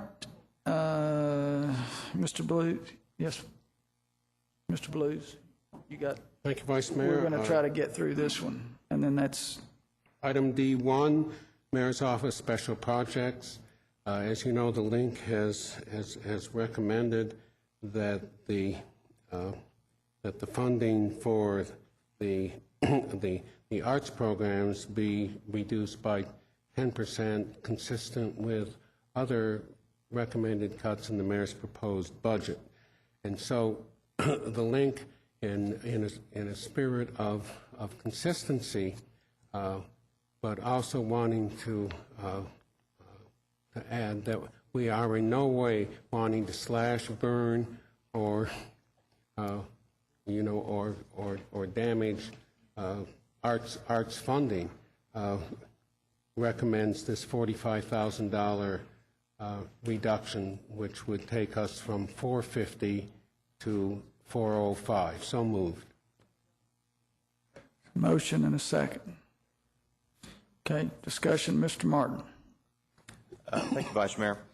I'm strongly opposed to this $45,000 cut in LFUCG support for the arts. I mentioned last week. As featured this week in the Herald Leader and Time Magazine, arts programs nationwide are experiencing severe cutbacks in both donations but also government funding, and they're struggling to keep their doors open. These arts organizations are lean and are struggling to survive. A $45,000 cut in arts funding will cause some of these organizations to close their doors.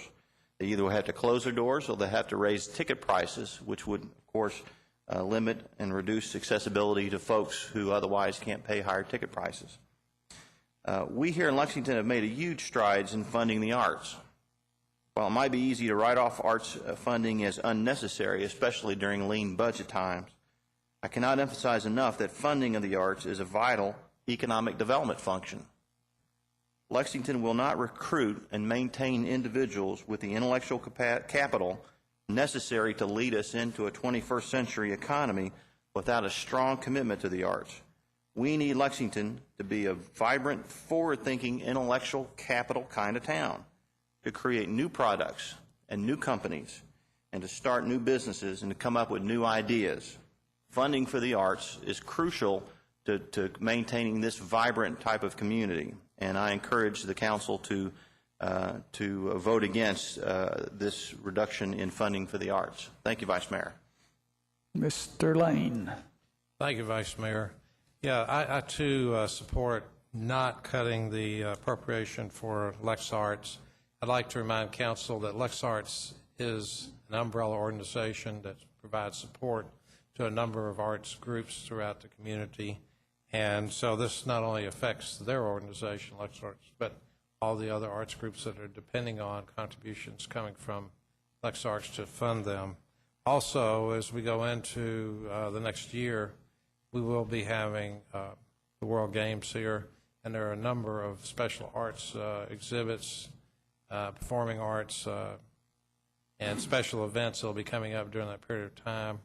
And I feel that this is not a good time to further cut the arts organizations, because this is going to make the arts will make a major impact on the World Games.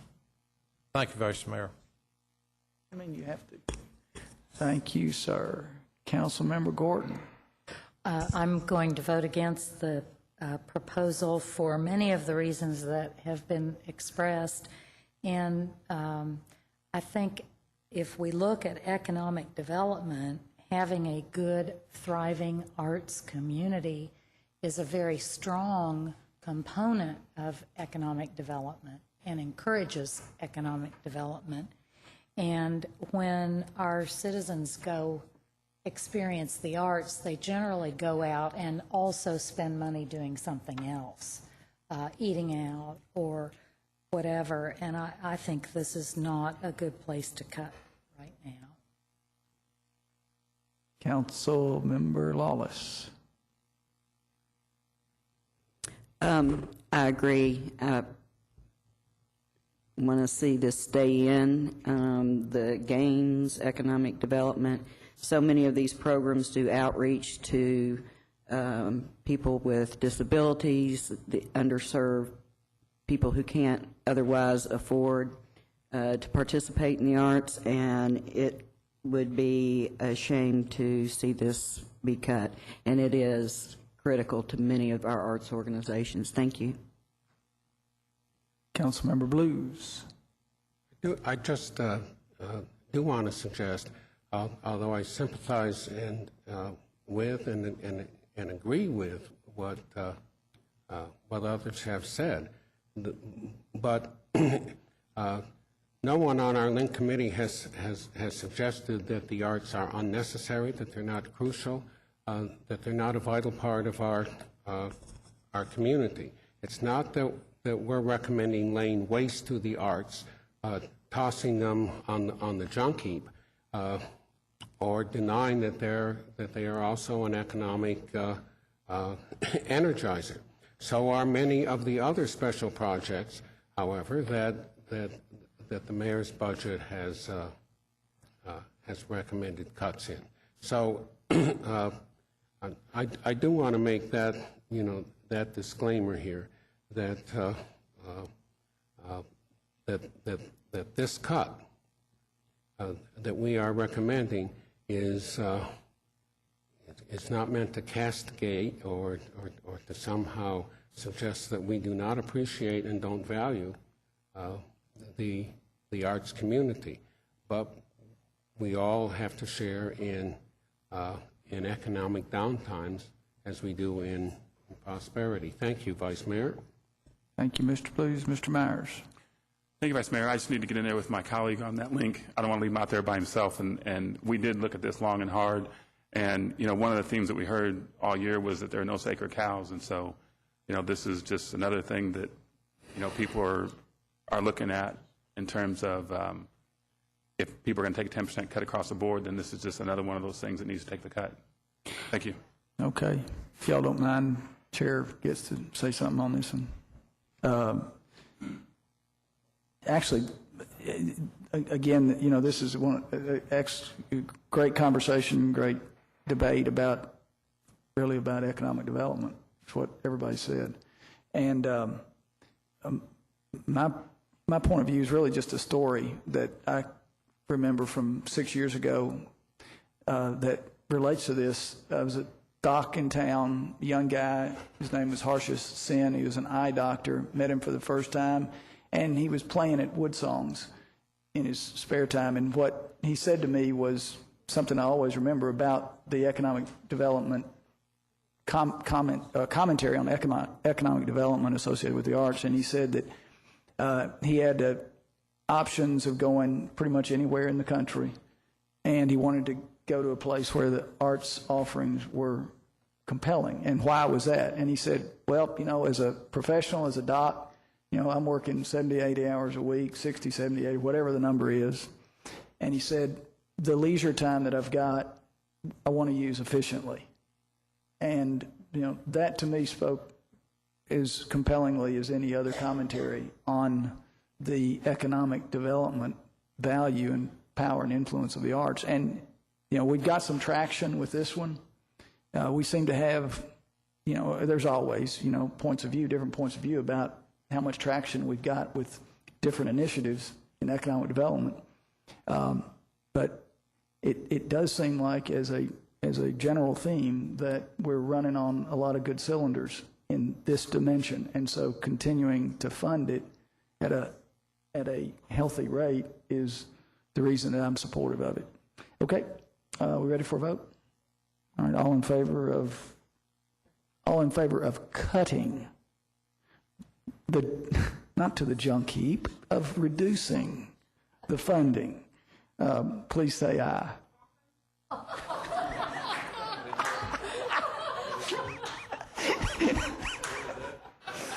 All in favor.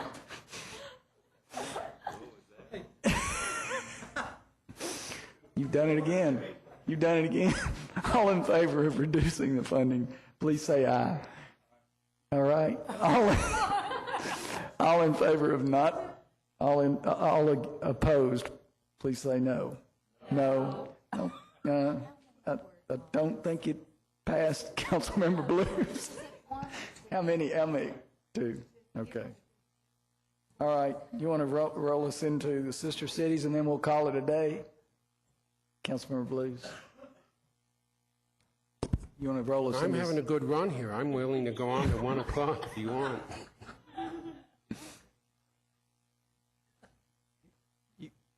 What? No. You want to finish with sister cities? That's a good closing. The recommendation from the link is to restore the sister city salary level at the FY09 level. That's $4,000. So moved. There's a motion and a second. Is there discussion? Mr. Lane. Yes, sir. Sister cities. Okay. Councilman Gordon. Yes, I just simply have a comment. I talked to the budgeting folks early on, and this was an oversight. We didn't cut anybody else's salary, but this is salary. So that's why we're adding it back in, salary. If we approve this, if we cut this or approve it as it is in the mayor's budget, we will have reduced that sister city's employee's salary, and we did not do any across-the-board reduction in salaries for government. And this is for a current employee. Thank you, Councilmember Gordon. Okay, any other comments, discussion? Hearing none, we're ready to vote. All in favor, please say aye. Aye. All opposed, no. Motion carries. Okay. Before we hear a motion to adjourn, where's Jerry? Right here. Jerry, all right, help us here. We've got some more work to be done here. I've forgotten how we handled this last year, but I know we had the same situation. So we've got to schedule another meeting that's currently not scheduled. No, we're okay then? All right. So We have 3 more meetings left. So all right. Okay. You so may we're- want to have one more and see where you are at the All end right. of that. Okay. Great. All right. Then I'll take up. Well, one suggestion may be to have next Tuesday's meeting earlier again, because 11 o'clock is going to push us again up until the 1 o'clock problem. They want to go 9 again. I'd make a motion to change it till 9 a.m. All right. Go ahead, Councilmember Gordon. So would that, in effect, cancel corridors, which is at 10 o'clock? Yes. Okay. All right. Cancel council's There's a participation. motion and a second. All in favor? I'm assuming no need for discussion. All in favor to make that adjustment on time, please say aye. All right. All opposed? No. All right. So it's 9 o'clock. All right. There's a motion to adjourn and a second. All in favor, please say aye. We are adjourned.